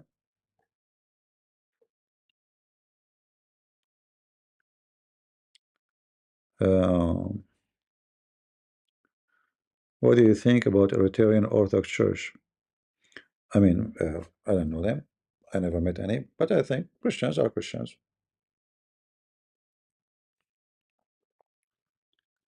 It's not about a group because a group, there's good, there's bad. In your own house, there's a good kid, there's a bad kid. We're gonna say, what do you think about there?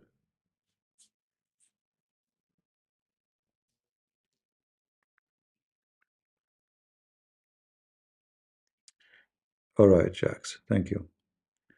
Uh, I wish you speak to Arabic for us. شنو أحكي عربي? Which accent you want me to speak at chatty? Saudi, Iraqi, Yemeni. هذه الفلوس الجنس الجنجلوس. I speak many accents, many languages. All right. Uh,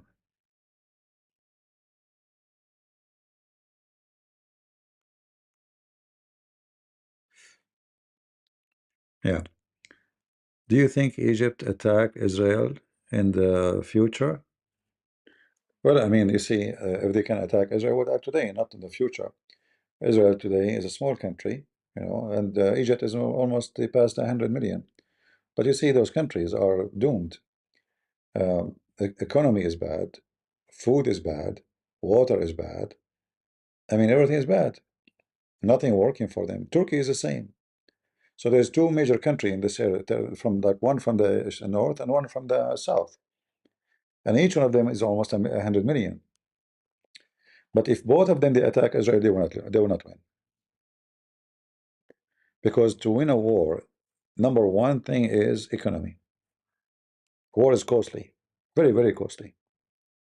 If you go to do training to shoot, you know, with your gun, just stupid pistol, you check it out for 15 minutes how much going to cost you if you are shooting 15 minutes only, and compare that yourself to a state.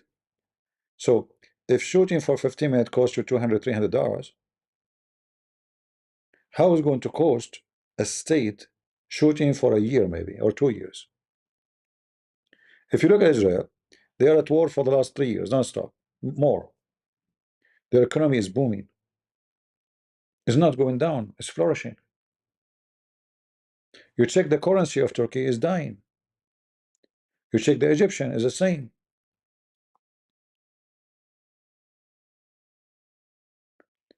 And like just today, actually, I saw in the news, uh, Israel, they finished their new weapon, which is the laser weapon.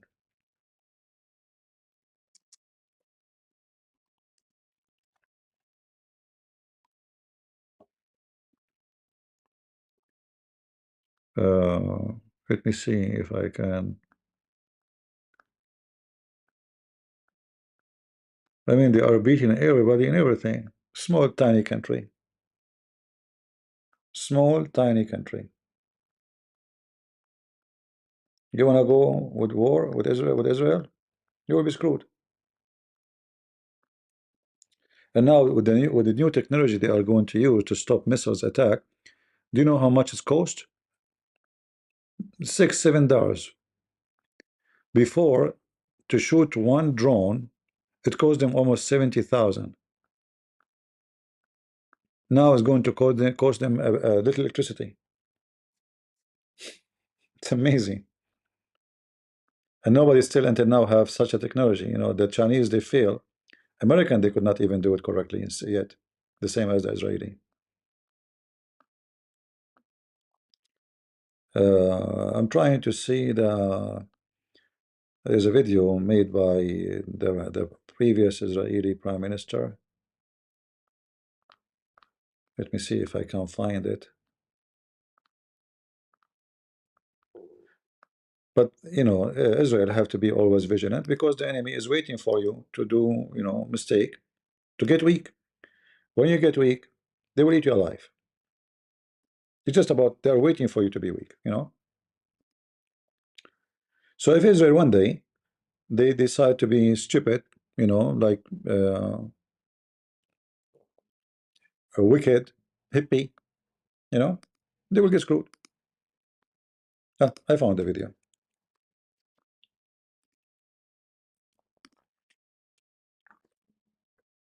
Israel revealed one of the most amazing military technologies in the world, and it's not science fiction. For the first time ever, our new light shield laser defense system successfully shot down dozens of enemy UAVs using only a beam of light, laser. This is history. Here's how it works. The moment an incoming threat, like a rocket, a mortar, a drone, a UAV, once it's detected, a high-energy laser locks on and destroys it mid-air within about 2 seconds. You 2 don't seconds. need interceptor missiles like an Iron. Guys, did you hear what he said? Within 2 seconds. Within what? 2 seconds. Why it says 2 seconds? Because we are talking about light. It's a beam of light, right? It's a beam of so it's not a missile will travel will take long time. We're talking about the speed of light. So within 2 seconds, the threat of the enemy will be encountered. Not 2 minutes, not 20 minutes, 2 seconds. Iron Dome. There's no explosion over the cities, just clean, silent defense, and it's at the speed of light. No, But here's the real game changer. no explosion, which mean like you know when they shoot you are shooting a rocket that will make a big noise, you know, terror. You have to shoot a target. There's no noise, there's nothing, it's just a light come from the ground and hit the target. So the noise will be up in the high sky far away from the town or the city. Each Iron Dome interception costs about $70,000, those missiles that we had. It's great, but it's expensive.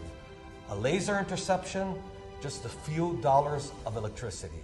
Can you believe it? So now if Iran want to shoot 1,000 missile, they will spend $1 billion to shoot them. Israel will spend $100 to take them down. This is Israel, my friend. You cannot win with people like this.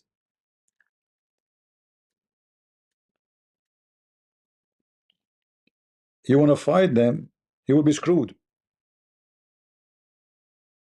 All right? CP, please don't talk about violent weapon. It's not godly. No, I like violent weapon, and I am a violent person. If I see a criminal, I will shoot him. If I see a rapist, I will defend the women. I'm violent against the violent. My God command me to stand against evil. The evil use violence. So what do? We use violence to stop evil. We are not coward. And you are a hypocrite. All of you Muslims are very violent, and you commit all kind of heinous crime. And now you are talking about don't talk violent. So tell your prophet, the rapist, tell him The thief. I mean, even his underwear he stole it. Even the Quran speak about how Muhammad stole underwear. Even your book talking about violence, huh? So we continue with this video here. Interception, just a few dollars of electricity. I love that. It means that we're going to drain our enemies' money, their resources, while protecting our own people at almost zero cost. Developed by the brilliant physicists and engineers at Rafael in Israel, this system achieved what everyone was trying to do for the past 50 years with laser. A scalable, precise, long-range laser shield that works. So what's the secret sauce? There's some brains here. When a missile's coming in, hundreds of micro lasers are fired at once towards that missile. And then a very clever algorithm identifies which one of them hit the target and then tells all the other laser beams to redirect, and then the full laser power hits that exact point. The result? The threat is vaporized. Cheap, quiet, reliable. We're going to integrate light shield. So now, whoever want to fight Israel, good luck. They are always, like way advanced before you, You have always to think about, okay, how I'm going to fight those people. They would drain me before I can have little victory against them, if I could. All right? You call it violence, you call it not violence, I don't care. For me, I have guns. But I never killed anybody. I never shot at anybody. You come to me, you want to kill me, I have to defend myself, I will kill you. I won't even hesitate, why not? You're a criminal. If you invade my country, I will go in the army, and I did join the army.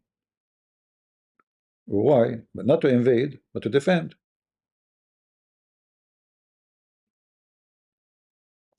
Yeah, but this is different. This is better than the Iron Dome. This is way better because this is cheap. You see, the other system, they suck the money of the country. Each little rocket costs a lot of money, and you need to reproduce. Here, you just charge it. It's like battery. And they have nuclear manufacturer. So I mean, producing energy is so easy. There's nothing. There's no need. There is no guns. There's no ammunition. There's nothing to make. It's just a charge. You charge your gun again. With what? With electricity. That's all. You shoot no ammunition. You miss the target. The light go in the sky and hurt nobody. You know what I mean? So, this is Israel, and Israeli, I believe they announce it in order to install fear in the heart of the enemy. This was announced, I think, today, right? I mean, yesterday, 3 days ago. Say 3 days ago. 3 days ago. And there's no way that Israeli they announce this unless to tell the enemy that you better be careful. You know.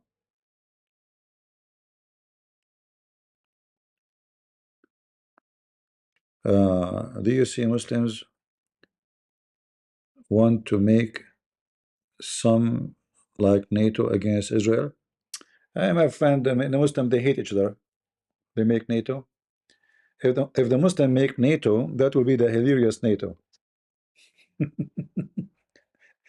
You know, Saudi Arabia hate Qatar. Emirat hate Qatar. Egypt hate Turkey.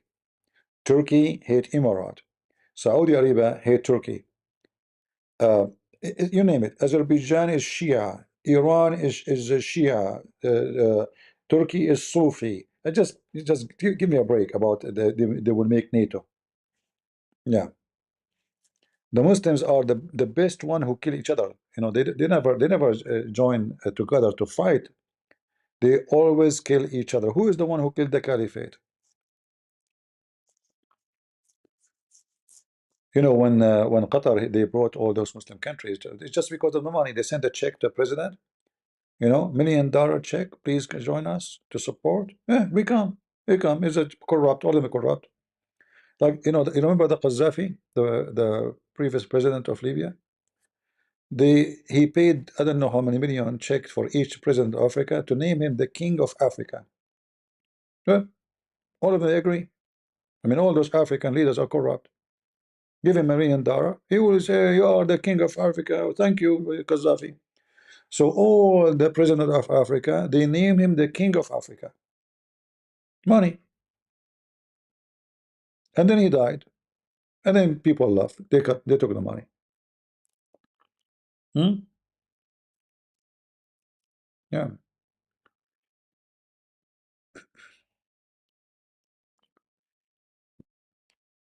Any other thing?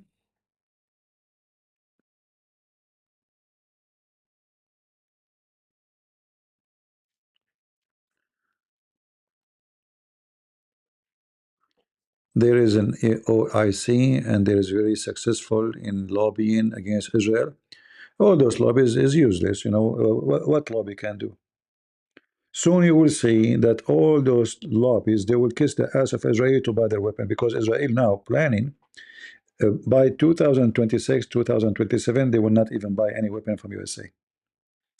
They want to be independent in everything. And because they are more advanced in technology, even USA will kiss their ass. You can lobby as much you want, but your lobby will not help you. Every software for secure security in the internet is made in Israel. Every spying software is made in Israel. Iran, because they're, Emirat, they kiss the ass of the Israeli to get it. Bahrain, Saudi Arabia, all of them, even Qatar, they have ties to the Israeli intelligence under the carpet. So in the appearance, they say Allahu Akbar, but under the carpet, they kiss their butt. Don't believe what you see in TV. Nobody can go against Israel.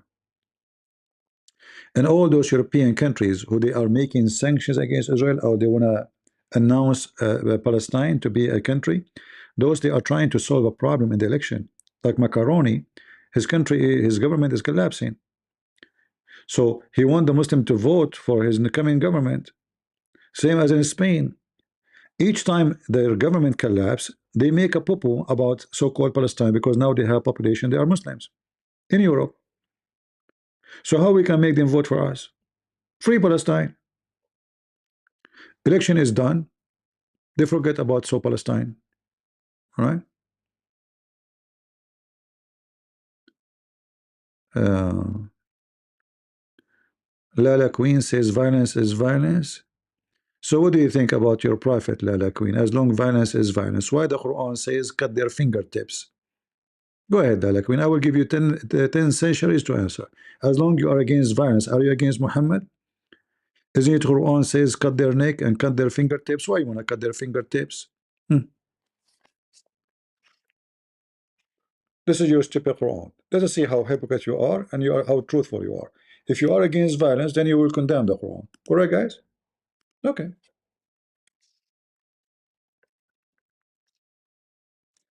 And now she will ignore what she will see in the screen. Like I saw nothing. I heard nothing. Huh? What kind of God he do this? Why you want to cut your fingertips? Not only cut their neck, why you want to cut their fingertips and tips and toes? Do you see it? Violence is violence. Brother and sister, violence is violence. But if you see the Christian, cut their toes and their noses. Okay? But we Muslims mean peace, and we are against violence. Go ahead, go ahead. Make a comment, La Queen. Go ahead. What do you think about cutting fingers and toes? I mean, you killed them. Why you are cutting their fingers now? Is that the hobby of the Muslim to collect fingers? Are you there, Lala Queen? Or maybe your husband will take a finger, my finger, so he can put it somewhere for you? Go ahead, go ahead. Tell me violence is violence. Go ahead. Hello? She will play dead now. Violence is violence. Suddenly, suddenly they are like Buddhists. There was different, it was different time. At that time, we can cut fingers and necks. At that time is different time. So do you have different Quran today now? Uh-huh. It's different time. At that time, violence is good. I see. All right, just get out of here. Go, go, go get married. So your husband can beat you as long you're at a different time. The Quran says beat them. Chapter 4, verse 34. Imagine myself marrying 4 Muslim women. I would drive you nuts. I will practice Islam on you. I will be going live and you will do massage to my feet like a puppy to show you how stupid you are to be a Muslim. Massage it. And then you say, honey, I did massage it all day and massage it or I will divorce you and replace you. I can show you the verse from the Quran, massage it. But you smell this, the socks because you did not wash them. Idiot. I mean, you are half a brain. That's what the Quran call you. And by the way, which half is gone? As long as you are half a brain, which one is the one is missing? The upper one, the lower one. If the upper one is missing, that's a problem. If the one is missing, is more problem.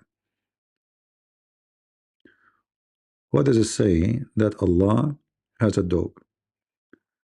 I couldn't find it. All right. If you go to the chapter of An-Najm, the chapter of An-Najm, you will find it, you know.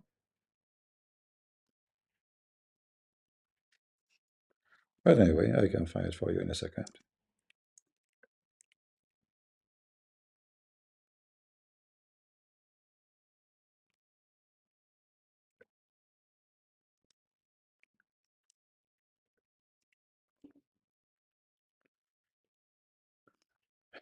All right, this is the interpretation for the chapter of An-Najm, and this is Tafsir At-Tabari.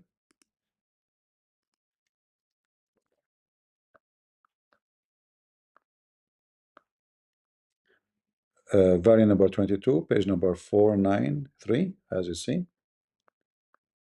So this is verse number 1 in the Quran. I mean, in chapter of An-Najm. And then Muhammad, he says to his cousin, I am not a believer in the Lord of the Star, which is the God of Muhammad, the moon God. Muhammad, he said to him, aren't you afraid that the dog of Allah will eat you?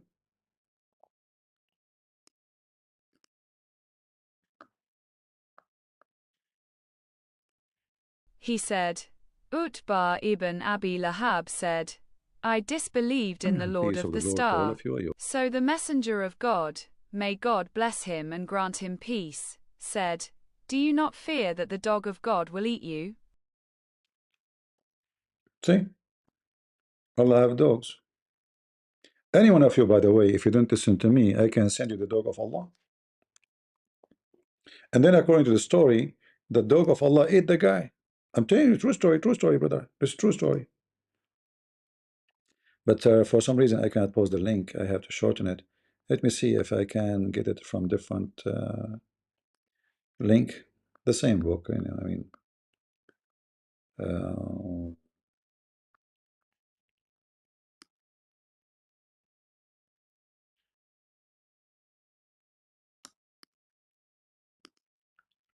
so we can give it to you and you can.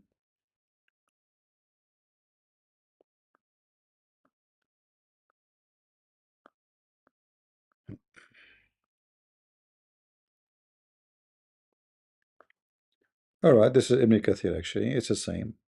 Maybe you can find it in English, but I doubt. I doubt Ibn Kathir in English will find this. But this is the same story by Ibn Kathir. I will post this link. This one is shorter, so you can save it in case you are interested. Because YouTube did not accept the previous link. It's so long.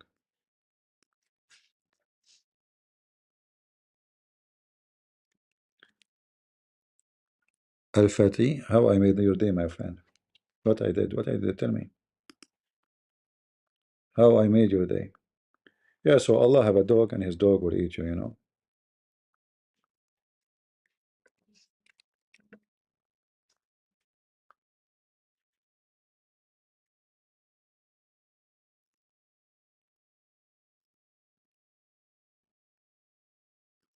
Where is the dog of Allah?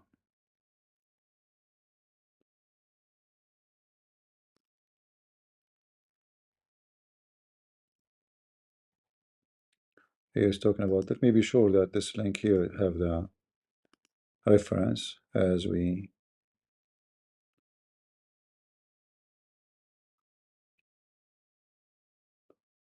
Actually, maybe it's not in this link. Hold on. Maybe I gave you the wrong link. Let us see.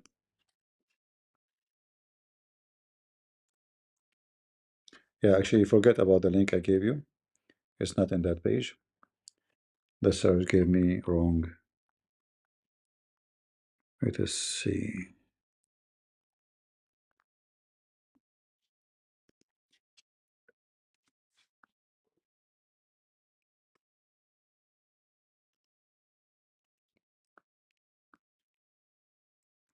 I can shorten the link. Will be easy, but let me see if I can find you something you can share online too. Okay, this link is easier. Ah, but this one have a weird. Okay, let's show the Shia website. Maybe this one will work.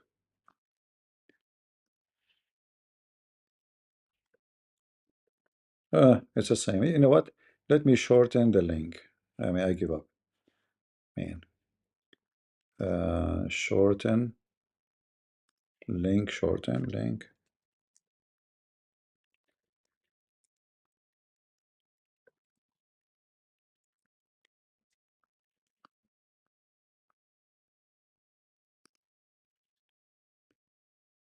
All right. We copy this link. I will shorten it for you.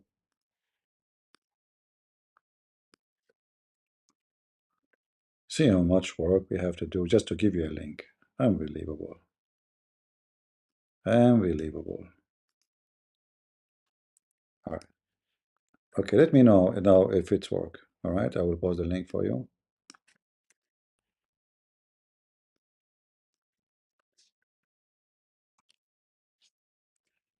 Tell me, guys, does it work? I will post it in Rumble too. Is it working?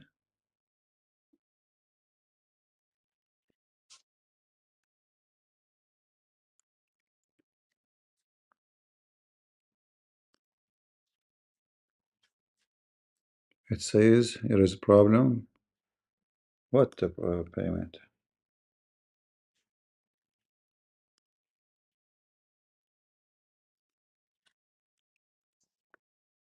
All right. I just posted the link in Rumble. Let us see if it's working. News 18, Zakir Naik hospitalized in Malaysia, which possibly incurable viral illness source. Okay, so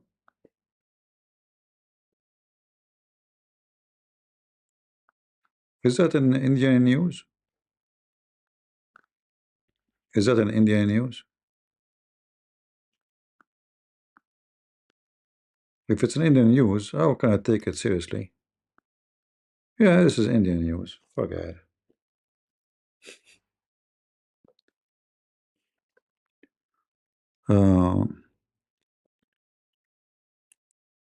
The link work? Okay, you can save it if you want.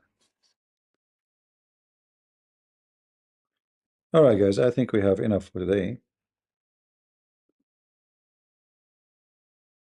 No, this is, they are saying that Zakir Naik is sick with whatever virus, whatever. They are trying to say, they are not saying, I don't see the word AIDS, but they are trying to spread rumors that he have AIDS, you know. But I don't believe what in their garbage. What do you expect from India to say about what if a Muslim they start publishing something about me? You believe it? This is all propaganda, you know. Don't go low like the Muslims, and don't go low like those Indian propaganda. This is law. The guy may be sick, like many people are sick, you know. He might die, but why they come with this you know theory, AIDS, and you know it's just stupid thing, right?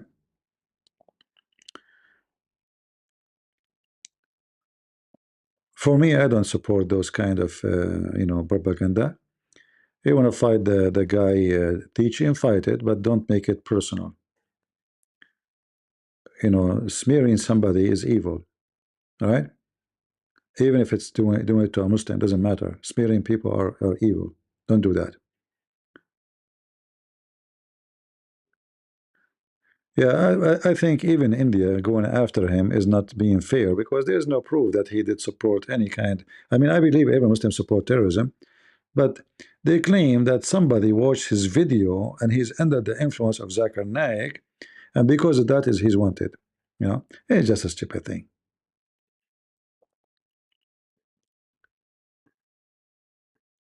No, even if Zakir Naik he die, he can call me. Actually, I just received a phone call from him from the hospital. He might call any time. Question breath. First of all, they say that I have TIDA. I don't have TIDA, I don't have AIDS. In fact, that the day I have intercourse with my wife. When you do intercourse with your wife, it's hard you can move, man. They said that that you are dying. Question breath. I'm so strong. I prove it to you. Let me call my wife. Zakir, don't do it now. Hold on, man. I believe you. That's it. I believe you. I swear, well, I'm going to do it immediately. Abdul, don't do it now. Keep your pant on. Why do you take your pant off? Are you a gay? Good friends. I'm going to show you that I have no AIDS and I can do it. Okay, I believe you. By the way, those who have AIDS are very skinny. Why are you so skinny? Good friends. Unbelievable. But anyway, yeah, those who have AIDS, by the way, they lose their weight, until they become like very, very skinny and like hardly they can even walk. Actually, now I saw there is a new medicine, but this not doesn't does not fight AIDS actually. This one, if you don't have AIDS yet and you want to be homosexual, like a pervert, you want to F everything in your way, you can take one shot and that will protect you for the coming 6 months from AIDS. It costs what? $26,000. And I assure you, a lot of pervert, they will take those shots. But the funny will be, what if you take that shot and you get screwed and this shot did not work? Oops.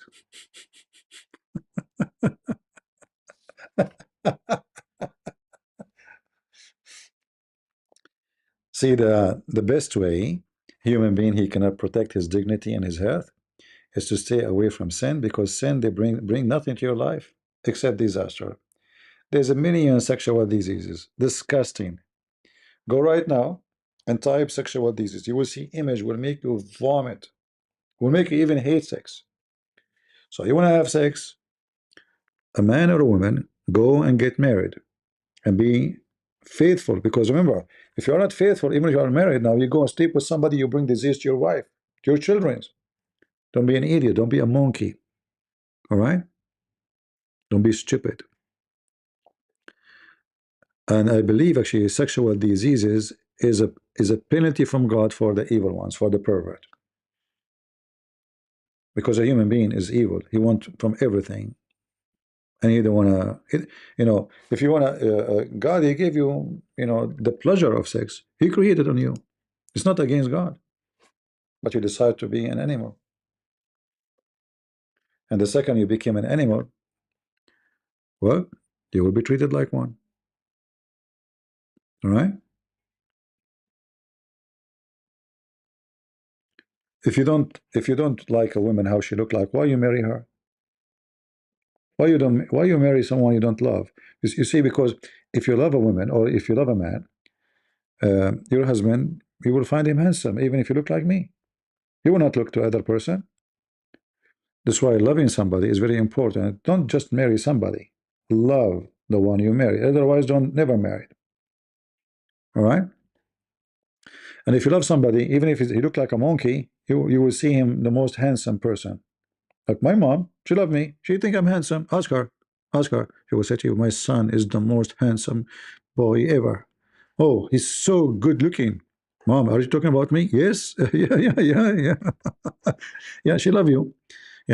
She think her son is the most good looking and the most smart and the most wonderful yeah, but I mean it can be far from reality, because love, is a different story, right? If a man call you ugly, that is a red flag. What about the blue flag? What a blue flag present for you? Red flag. All right. Never love anyone. That's why he is not married.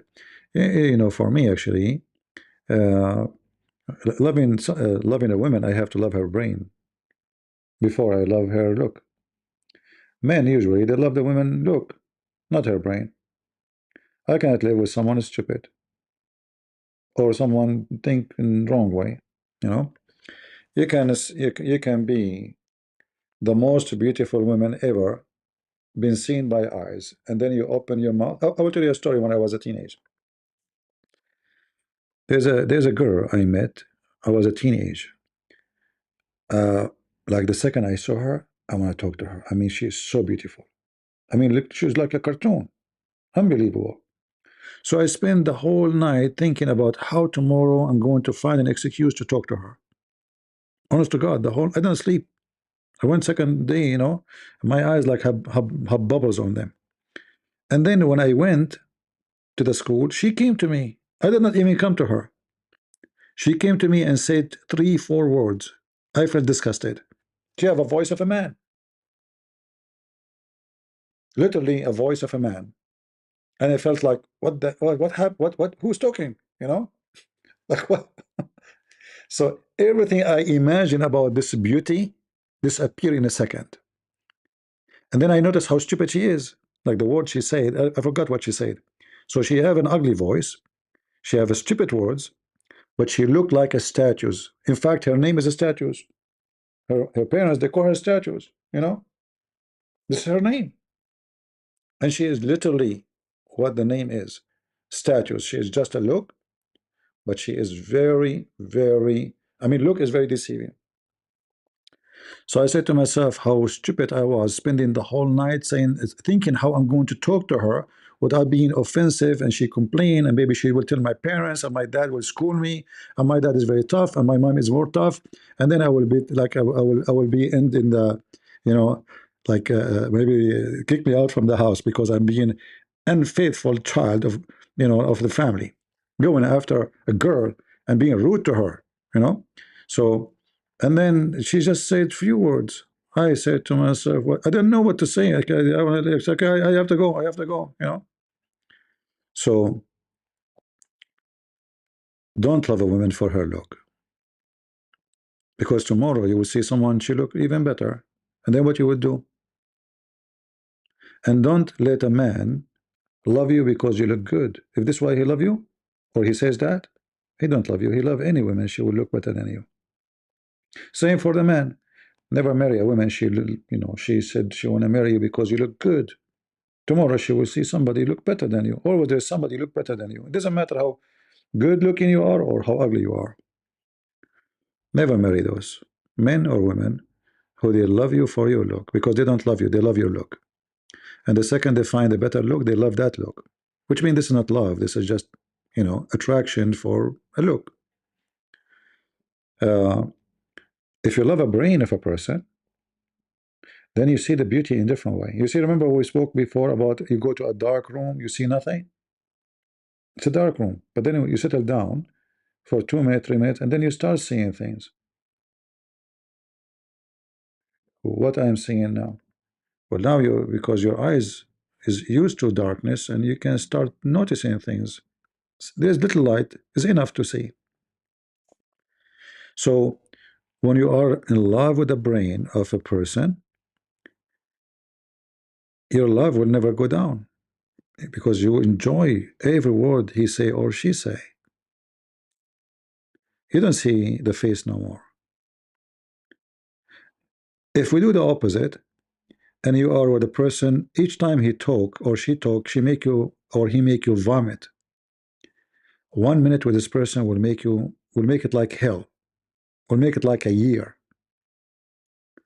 So I advise you, depending on who you are, male or female, love the brain which is connected to a spirit, not just a brain, because there's some smart people, they are evil. So a brain which is decent, with good heart, when he speak to you, he speak from his heart, but he speak good, and he say something useful. He bring pleasure to your life, maybe education, maybe knowledge, maybe wisdom. and maybe love. All those things work together, and then your love will grow. Even when you grow in age, you get older and you don't look good no more. Still, she love you because she didn't love you because of your look. She loved the brain you have, and your brain is getting more mature. You're getting even smarter, better. The same for the male when he love a woman. If he love her for her beauty, he never loved her. He loved just her legs, her her body. Anyway, when she have the same body or maybe a better body, he will go for her too. That's why I have no respect for women. They do breast surgery. I don't want to be rude, but I mean you're stupid. Because if a man he will marry you because you have a bigger boob, I mean you're a booby trap. You're nothing but a booby trap. So you try to trap him by your boob, but as soon he see better boobs, he will be trapped there too. You're just being stupid. Love cannot be and cannot be called love if it's based on look, if it's based on makeup, if it's based on like loving your money. Maybe you're rich. He marry you because you're rich. Okay, tomorrow he will find some more richer. Or he marry you for rich, but he will take your money and he look for a prostitute or a woman. She will sell her body because he will use your money, like Muhammad with Khadija. Uh, thank you, Shalom. You don't have to agree with me. I believe this is what the right thing to do, but it's up to you. You know, uh, it's up to you. And the easiest way actually to know if you love somebody is how long you can listen to this person. If let's say you are engaged to a man or a woman, and then you love to look at this person, but the second he start talking, you start yawning. Ah, you need to go. That means there's nothing between you and this person. You don't enjoy the conversation. You're enjoying something else. And if you cannot handle the talk, how you can handle the walk? All right.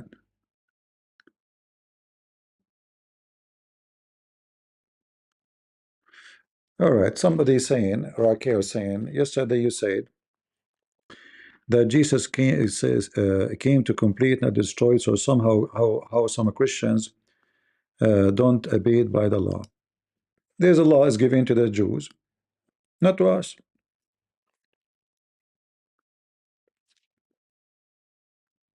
As simple as that.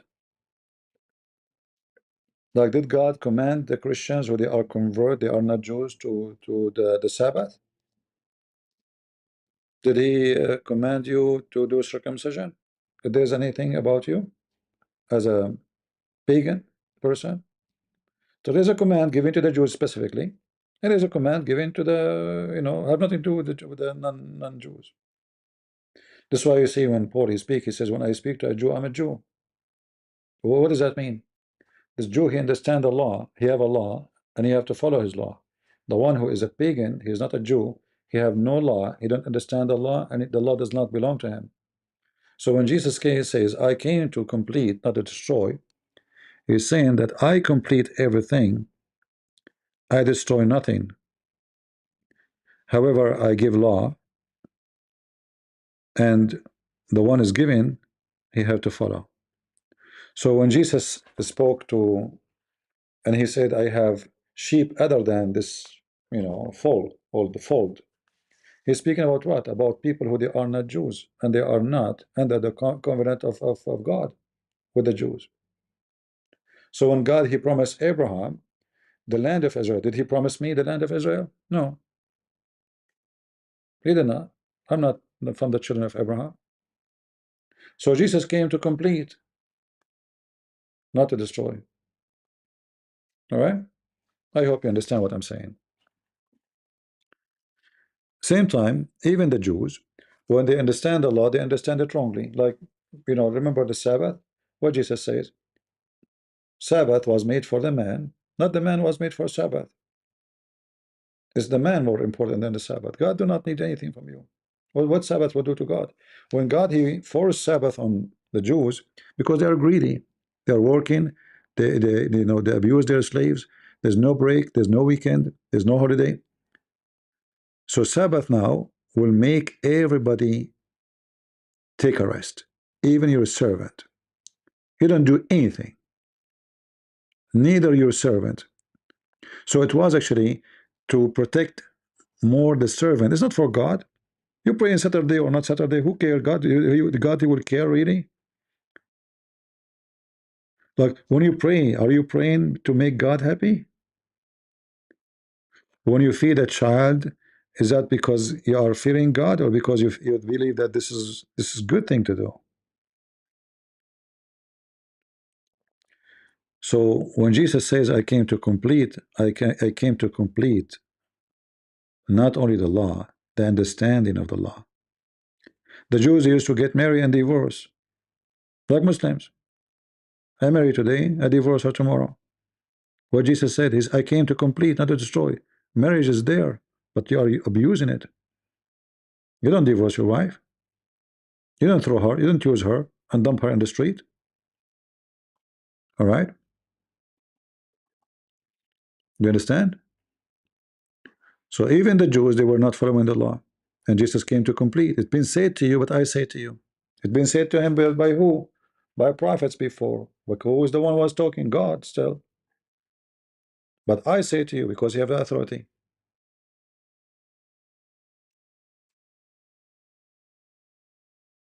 You will come. There's command came to the Jews, and there's command never came to me.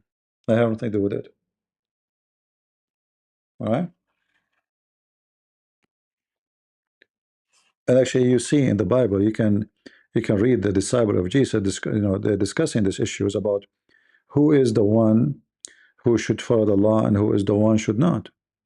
And what does it mean we don't follow the law? I mean we can still the Ten Commandment, is there, like murder, you should not murder, you should not cheat, you should not lie, you should not lie, etc. So all of this is valid. Those will never change. It doesn't matter what ethnic you are. But I cannot claim now that God, he promised me Israel, the land of Israel. He did not. Right?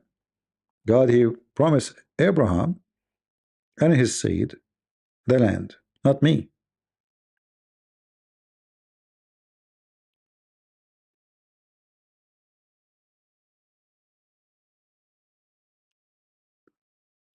No Jews, no news, no poll, no dawah. Oh, really? You're so powerful. You must be a poet, man, coming from the jar. Hmm. They say Ahmadinejad is a Jew, the real name. I mean, come on, man. I heard that Tarazan is a Jew, and I heard that Sakar Carson is a Jew. I heard the king of Saudi Arabia is a Jew. I heard Trump is a Jew. I heard the Christian Prince is a Jew. I mean, you can name anybody as Jew. You heard? Seriously. It must be true. That's it. As long as you heard, somebody told you it's true. You see those horses?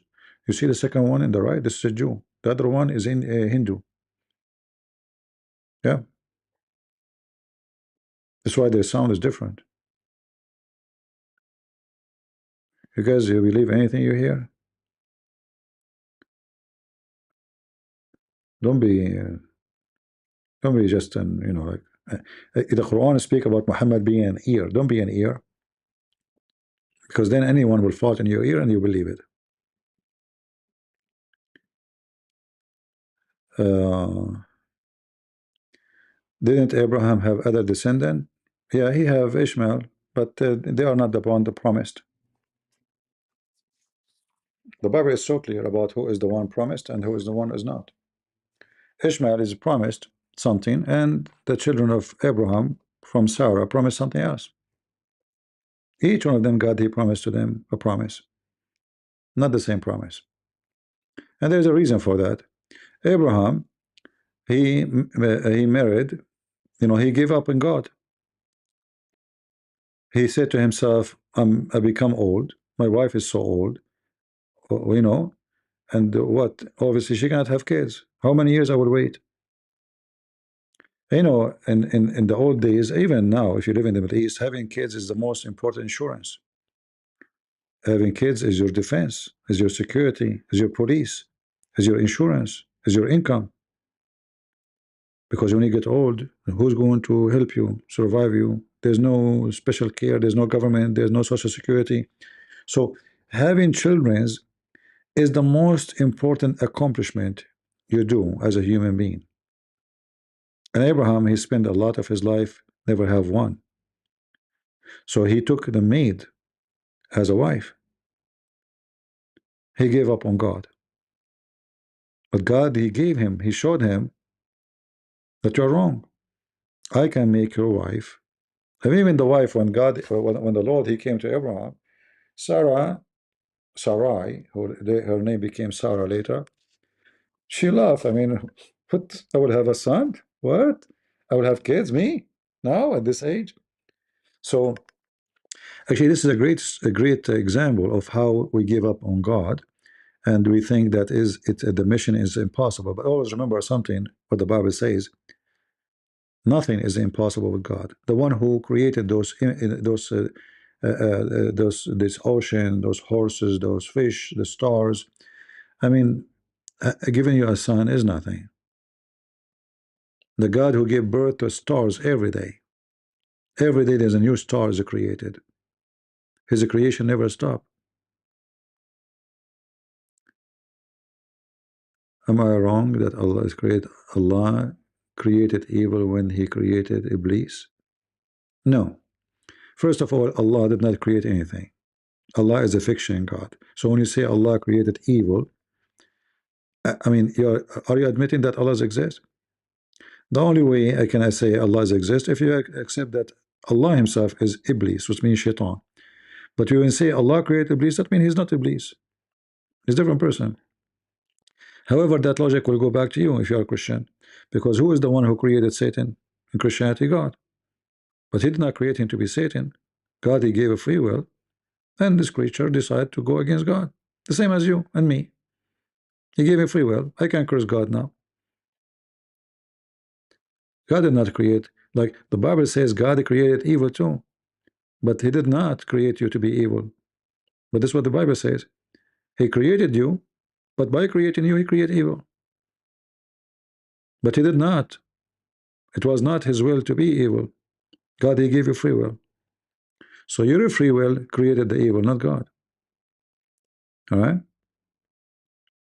Like when a man he cheating his wife. Is that what God said to him? No. Yeah, this is his evil. This is not God evil. But then you can say, well, if God did not create this man, no evil is done. Right? So then we can say, okay, God created evil because this evil man created by God. That is just let's say, a way to look at it. But in reality, God did not create the man to cheat, neither the woman to cheat, neither the man to be a murderer, neither to be killed by somebody. He did not create you for that reason. God, He created you and He put you in heaven, literally in heaven. It can't be a better place. Still, you screw it. All right. Uh, all right. Anything else? I guess we better go and finish it for now. And as I expect, not too many people. So, guys, maybe tomorrow I will not come. I don't know. We will see. Because I don't see too many people coming these days. Maybe tomorrow we will see. I don't know. Uh, he gave you free will. What is the point in creating you otherwise? God, He created you. What the point of He created you otherwise? What is the benefit of God of having someone like Christian Prince? Nothing. But when you understand the teaching of Christ carefully, you will see when they ask him how to pray, he says, you pray like this, our Father out of heaven. So why your father brought you to this life? Is that because he hate you? Or because he love you with a free will? So creating you does not make you being bad and giving you from out of a free will. Yeah, you can say, well, I did not choose to come to life, right? That's not my choice. But at that point, you are not even exist to choose or not to choose. However, because you have a free will, you can take your life. Don't complain. Here we go. I mean, if this is the issue, who's stopping you? You don't like it? Go. Free will. So even when you complain, you're just being stupid. Because anytime you don't like this life, you can go. You remind me of a bunch of Arab. I went with them once to a restaurant, and each one of them he started talking about America, how bad America is. And then I said to them, all of you have passport, why you don't go back where you came from? Huh? Is the American holding you here? You don't like America, why you stay here? If you don't like God, you don't want to be with part of God, you don't want God to be controlling you, get rid of the God. Become an atheist. Or I don't want to say things because, YouTube can flag us. But you understand what I'm saying. Always you have a free will to be or not to be. But you are actually a hypocrite. You love this life, and you get sick, you go to the doctor because you want to live more. But you don't want to come to life, right? But when you go shopping, you want to buy the big TV, but you don't like this life. And when you want to eat the best food, but you don't like life. Oh, I want to eat the most nice, tasty chicken, but you don't like life. What's the point of a free will, right? Hmm. And when you love a woman, you go after a woman she is pretty. You don't go after a woman she don't look good because you don't like life. You like big butt only. You don't like life. Big butt is not life. Hmm. Uh, Human being is a very hypocritical creature, and sometimes he tried to claim that he is smart, and he can prove himself that he have a point. But in reality, he is just a dumb. And nobody is holding you to stay here. Go. It's very easy. Is it easy? You can quote Aisha how she get rid of Muhammad, and you can do the same to yourself. I'm not saying do it. I'm just saying how stupid you are. Hypocrite. You spend 10 hours to buy shoes from Amazon. Like which shoes? Do you think this one look good? Let me try it. I return it. You hate life, man. You hate life, so you buy computer and you go in the internet and you listen to someone saying stupid things about God. But you hate life. Weird.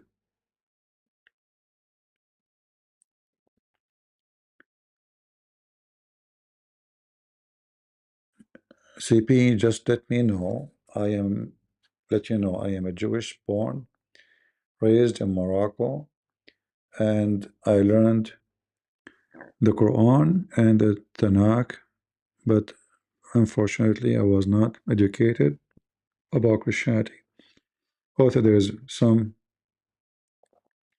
nuns in the city. No problem, we learn. All of us, we are students, we learn. You know. First time I bought a computer, do you know what happened? I bought a computer, I took it home. In the store, they told me you switch this thing, turn it on. Okay, that's it, turn it on. So I went home. I'm done with the computer now. How I turn it off? I never used computer before. So the same bomb, I turn it on. I thought it's like electric switch, you hit it on again, it turn off. So I hit the bomb on again. The computer is not good enough. Look, what's wrong with this computer? I hit the bomb again. It's not turning off. Huh? They give me, they cheat. They gave me bad computer. I can't turn it off. What the heck? And at that time, it was very expensive. It's a brand new. I just opened it from the box. So I went to the store. I told them, listen, I bought computer from you, and I can't turn it off. I said, what do you mean? Explain to us. I said, you tried? I said, yeah, I tried many times. I said, what you did? I said, the bomb. I hit the bomb again. The same bomb. I turned the computer on. It's not turning off. I said, no, you don't do it this way. You know. I never had a computer before. I never take a class about computer. 3 months after, I designed a website. So from somebody do not know how to turn off the computer to someone he can make a design. I study a Visual Basic, how to make window, I mean the program software. 3 months from somebody he knew how to turn the computer on to someone he did not know how to turn it off to someone he can design a website. Took me 3 months only. We learn. And you learn only if you decide to learn. But if you decide to become stupid, stay stupid, you will be stupid, stupid. It doesn't matter where we're with you. It doesn't matter where you live.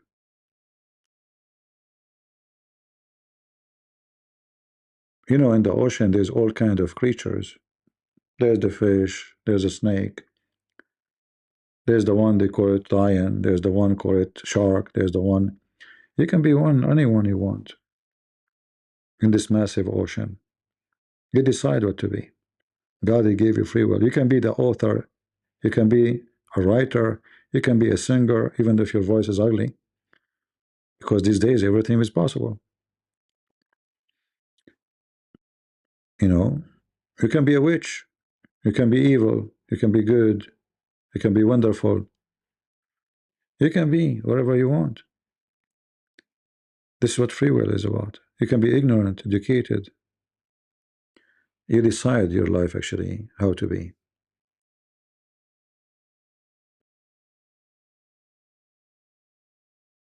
Uh,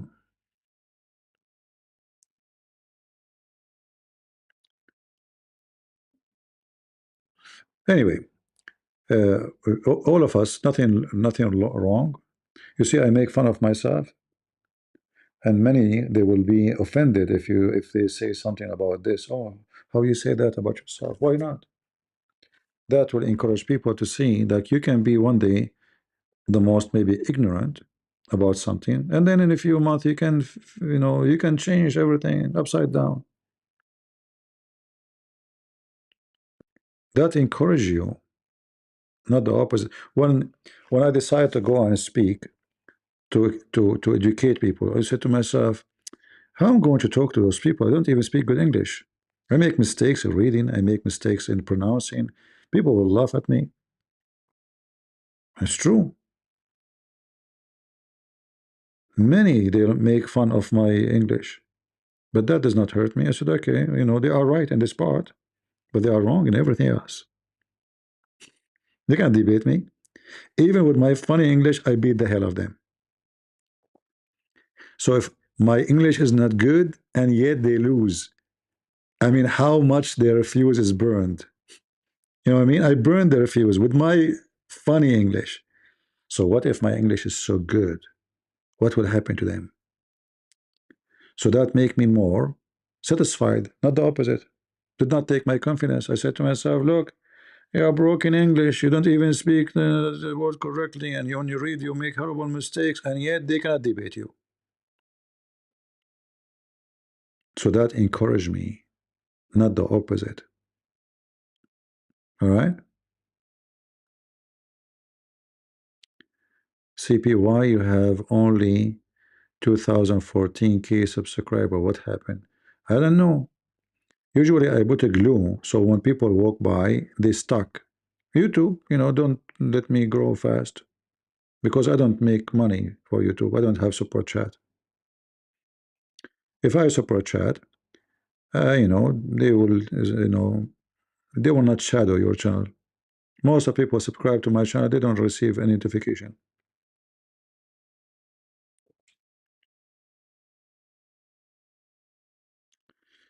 All right. And what's wrong with 214,000, my friend? This is not my worry. I have millions watching my videos. Most of my videos actually are watching different channels, not here. A video I make, me myself, and then after a day, 20,000. Somebody take it, put it in his channel, 50,000 in one day, because they don't shadow their channel, they shadow my channel. I'm not worried about it. We want people to learn, and I am not interested of. You see, if I care for me, me, the word me, I will open my camera. I will I will be upset if somebody download my video so people can come and listen to me only here, so I can only get subscribers here. But you can ask everybody. I shout at people to down. I say, download my videos. Don't download my videos. I keep shouting at them. Why? Because I want people to learn. I'm not caring about my channel. There's nothing called my channel. What channel is?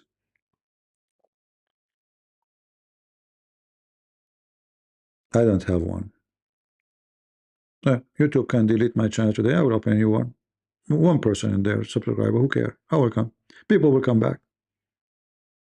That's why I fear nobody when I talk. I don't sugarcoat things. I speak about homosexuality, transgender. People they say to me, "CP, be careful." Okay, delete it. I will make a new one. Right? Uh, Add super chat. No, no, I will not add super chat. You see, uh,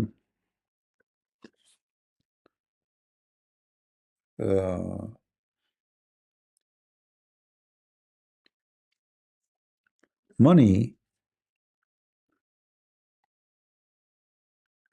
it can work in many ways. It can work for good. It can work for bad. But then the second I act YouTube, because like I have Rumble, and Rumble you can make donation, but because Rumble anyway, I use it as a backup, and a few people they give a few dollars from time to time. But in YouTube, I noticed people they give, and then if people give, then you might be worried about YouTube taking that privilege from you. So suddenly you became under the influence of money.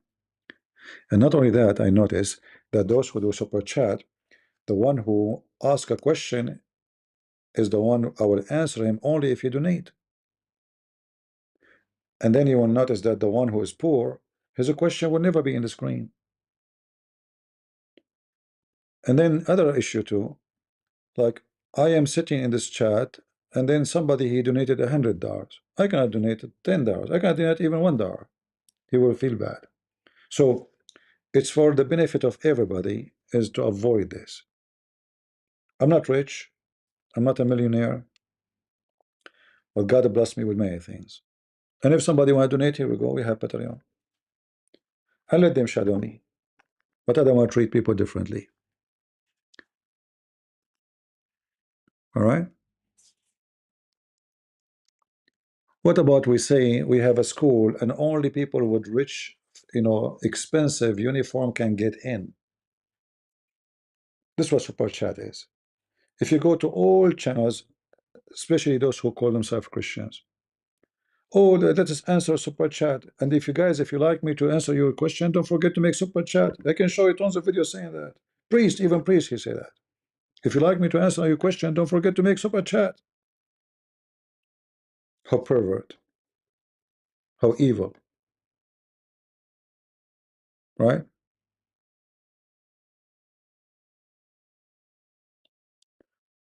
Uh, I mean, this cow dance, she will have a horrible end. Just wait. One day, she will be punished. God will punish her. Forget about her. They are money worshippers. She's like a dog with rabies, this woman.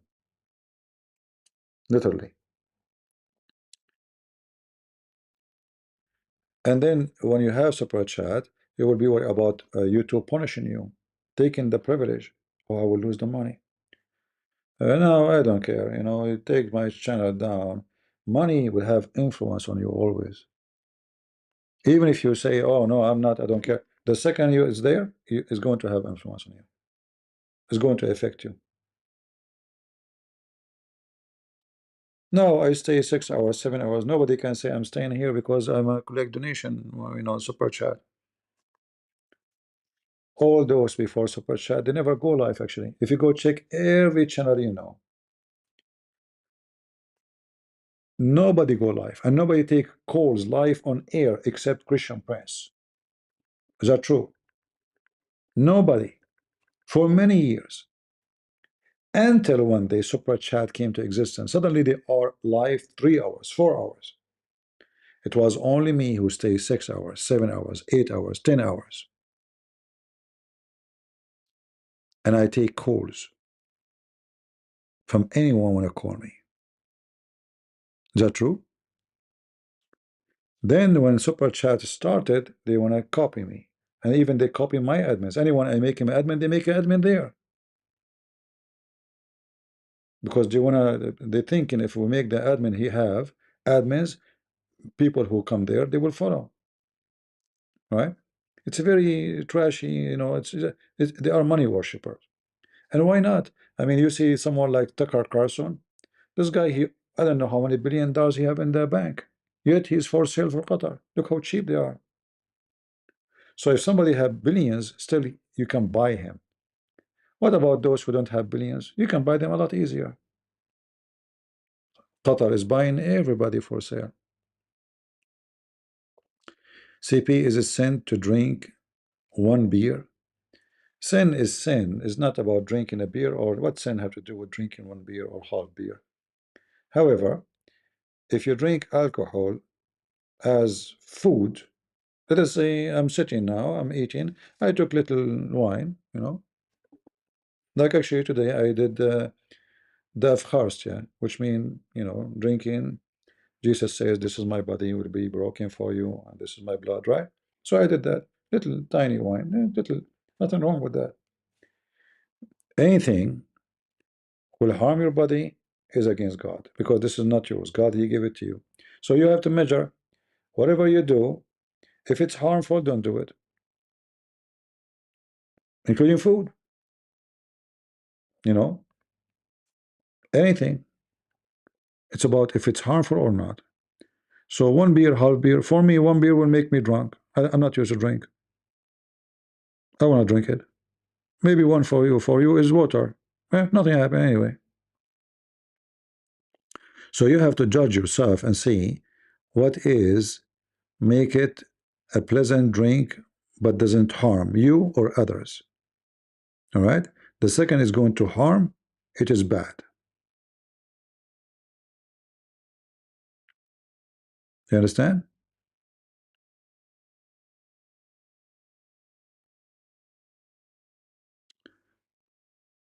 Uh, can you go live in Twitch? I never tried actually, but I think Twitch is for games, right? Isn't it for gaming? I think Twitch is for gaming.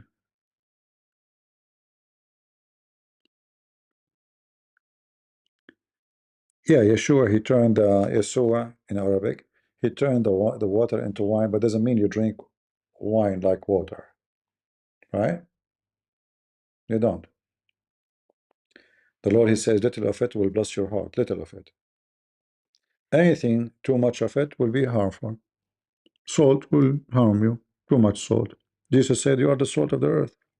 But too much salt will kill the earth, will kill the plants, will kill you. Too much sugar will kill you. Too much air will kill you. Too much water will drown you.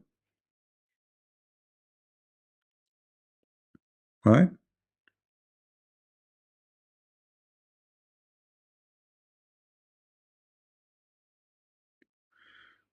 Uh,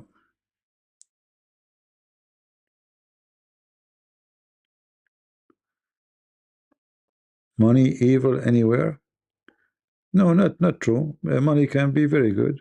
Money can be a blessing to all of us. Well, it's not the money who is doing evil. It's you, how you think. You see, like I can say, a naked woman is evil woman, right? A naked woman is an evil woman. What about a naked man? He is evil man, right? But if you go back, you will find that Adam and Eve, they were naked in heaven. But nobody noticed that. He did not notice he's naked. Didn't even know what that naked mean. It's not nakedness what make you bad or good. It's how you look at it. And that is the same for money.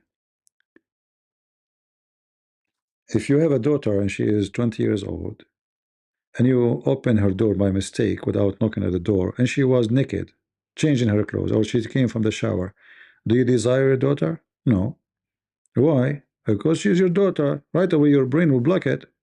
And she's beautiful. She's 20 years old. Oh, no way. Over my dead body. So it's not nakedness, it's what you think. Same for money, is how you think about it. So if you want to make the money a master, then money is your master. And you can serve two masters, God and money. But if you make money a use for good, it's a great thing.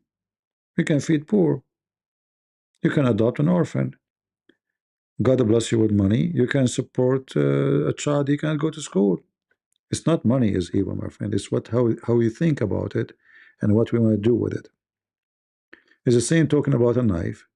I can make food with it. I can kill with it. It can be useful. It can be ugly. Right?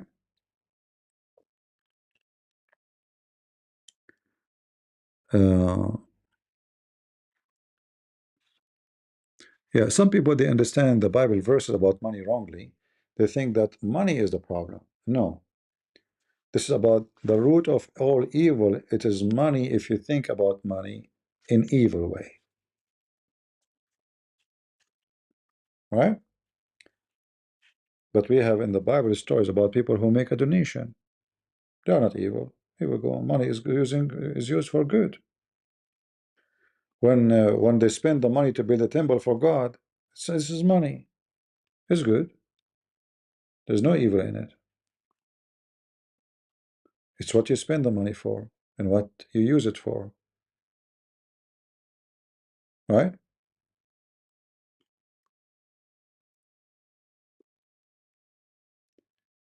You know, like I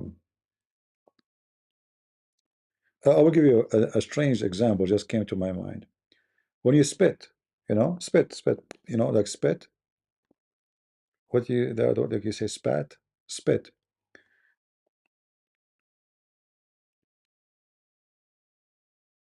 Spit is not a good thing. But you might spit like you spit because something in your mouth, you don't want it to be there. So spit can be good, spit can be bad. If I spit at you to insult you, it's bad. If I spit out because I found something in my mouth not right, I'm doing good.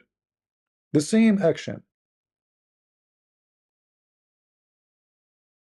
is depend what you are doing and for what reason. So let us make it more simple. The reason of the action is what decide if the action is good or bad. If I drive my car to kill people, I'm bad. If I drive my car to take somebody to the ambulance, to the hospital to save his life, I'm doing good. Both way I'm driving.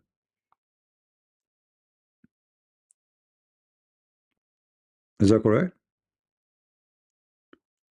Your intention and the purpose of things you do is what make it bad or good. Otherwise, all object is just object. Money is created for easy of exchange of service. Like I can do something to you. What, like you want to give me 10 kilograms of onion? What I would do with it? What about we agree to make this coins? You give me, I can go and buy with it. So the society agree with something called money. Instead of giving me, I give you potato, you give me tomato. Well, let us make something, an idea. So money is a smart idea of exchange of service. There's nothing bad with it. But if you do work for the sake of money, and the money became your obsession, then you are a slave of money.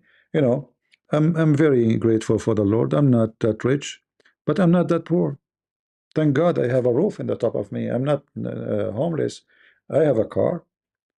I have, I'm not sleeping hungry. I'm happy.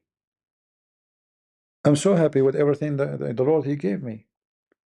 But if I think about it in a different way, I say, why somebody have a nice car and I have a 20 years old car? I'm happy with my 20 years old car. I don't want a new car. But I can change my mind and say, you know what? I'm going to ask people to make donation, and I will blame them for not supporting and make them feel bad. And I keep talking about making donation, so I can buy a new car. But this is not true. I can buy a new car, but I don't want it because I am feeling satisfied without a new car. Why I need a new car? What the difference between the new car and the old car? Both, they can go only maximum 65 mile an hour, because even if you have a Ferrari, you cannot drive more. You drive more, you go to jail. So why I want to buy a Ferrari, even if I can afford it? It's a waste of money. You buy an airplane, but you're not allowed to drive it or to fly with it. But because you are obsessed with showing off, you like to show that you are rich and you have money. Like this guy Andrew Tate, he showed his cars because he knew there's a lot of fools. They will be attracted to him because of his cars. It's a trap. So part of their scam is showing you money and wealth. He bring a big case full of money to show you, if you follow me, you can be rich like this. I can make your dream come true. Right? So if you're a stupid idiot, then your dream become what he say. If your dream is to be rich, you will never be rich. It doesn't matter how rich you are not rich. You see this guy, Elon Musk, how rich he is. He's the richest man in the world. He's so poor. Broken family, trashy father, family, mother. It's just, it's not a good thing. And look, kids every day, you have a new kid from a new woman. Not stable. And I assure you, he will never, he never happy. He will never be happy. He can't walk in the street. I can walk in the street. Even though I speak about Muhammad, you know, but this guy had to be very careful whatever he say. The more rich you get, the more your life became awkward, backward, and scary. You have to walk with 20, 30 bodyguard, if not more, just to enjoy coffee somewhere. Your life turned into, you know, terror, not a joy. So the best thing in a human being can enjoy is to be satisfied with the Lord give to him, whatever you have. It is blessing. Like it's like when a human being he have full teeth and then one day he have one pain in one teeth. It's hurting you badly. Man, you go crazy. So you do not remember how many days you have healthy teeth, but you remember now the day where your tooth is hurting you, or maybe you will lose it. So you do not recognize the blessing that God he gave you teeth to eat with it, right? But then you recognize only the bad day. You do not remember the good day. And this is how most of a human being they are. They say that they have a pain in a tooth. They forgot about the rest. Because the only alarm they have is pain. Joy does not alarm them about God. Pain is the only alarm they understand. That's why pain and hell are connected. Because a human being don't deserve, he don't appreciate God. When he is happy, he don't feel it. How many of us before we eat, we say, thank you, Lord, for this little bread we are eating. There's many people are hungry. How many of us we say, thank you, Lord, we are living in peace, not at war. We saw what war can do. People, millions can die. Houses collapse, people burned alive. Like what's happened between Ukraine and Russia. We are blessed.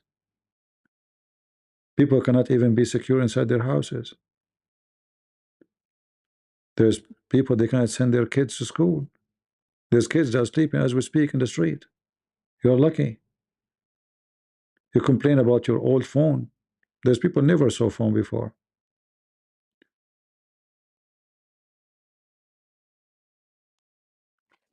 You don't appreciate, you will never be happy.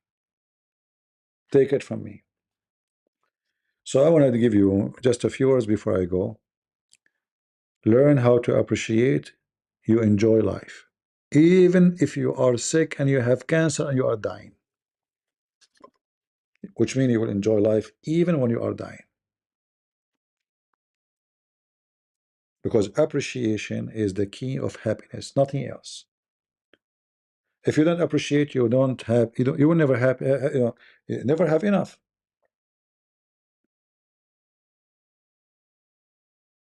Appreciation is connected to happiness, and no happiness will happen to you unless you appreciate.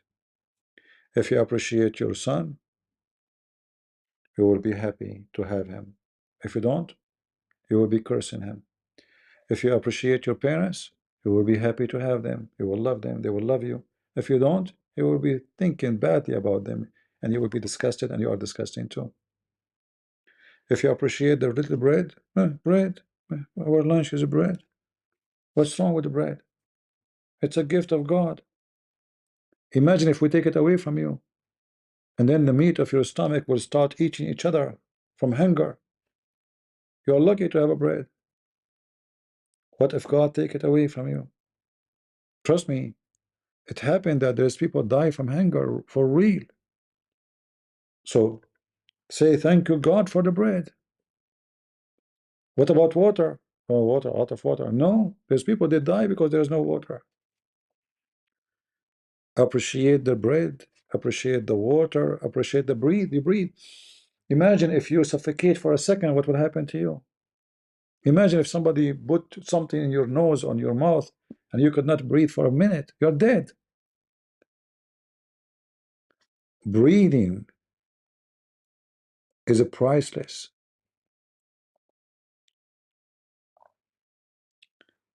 Appreciate God giving you ability to smell. It's warn you about bad things. It may give you joy. It can make you stay away from bad garbage, etc.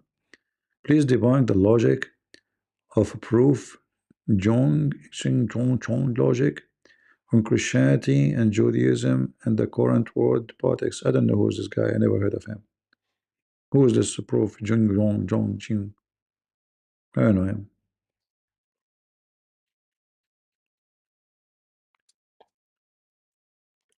And why you don't prove him wrong yourself? As long as you know him, I don't know him. Don't God give you a brain? Don't you have faith? You think somebody can speak, you cannot? Appreciate that God give you a tongue, my friend. Use it. Refute the guy you are mentioning his name. Get him busted yourself. What's wrong with you? God gave you a gift, use it. Do you think God gave me something you don't have? You do have it, but you decide to depend on somebody else to do the job, right? We don't want to work.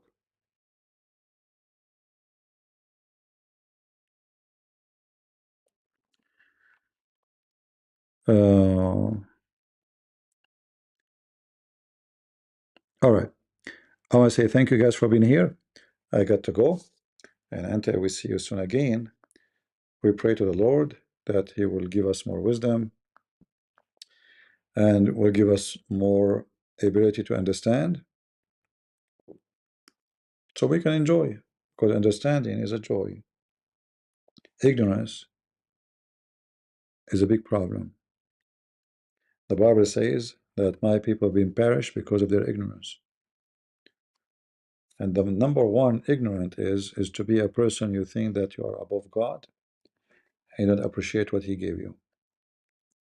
Then whatever God He gave to you, He can take it from you in a second, including your breath. You go to sleep, you don't wake up. You take the last breath and He take it. You don't want my breath, I will take it from you. You don't appreciate the health you have, I can take it from you. You don't appreciate the life I gave you, I can take it from you. He can take from you everything, not because He's evil, but because you are, because you don't appreciate that everything you have is a gift. Imagine somebody shower you with gift, and then after that you say, huh, you gave me nothing. Huh, how embarrassing. So I appreciate my Lord, I appreciate having you all, and I appreciate knowing little things in life. And the most important thing I know, that my existence, I feel it only when I appreciate it.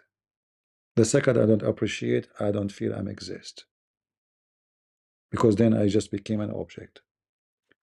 Only living creatures who have living heart and living spirit, they know what appreciation mean.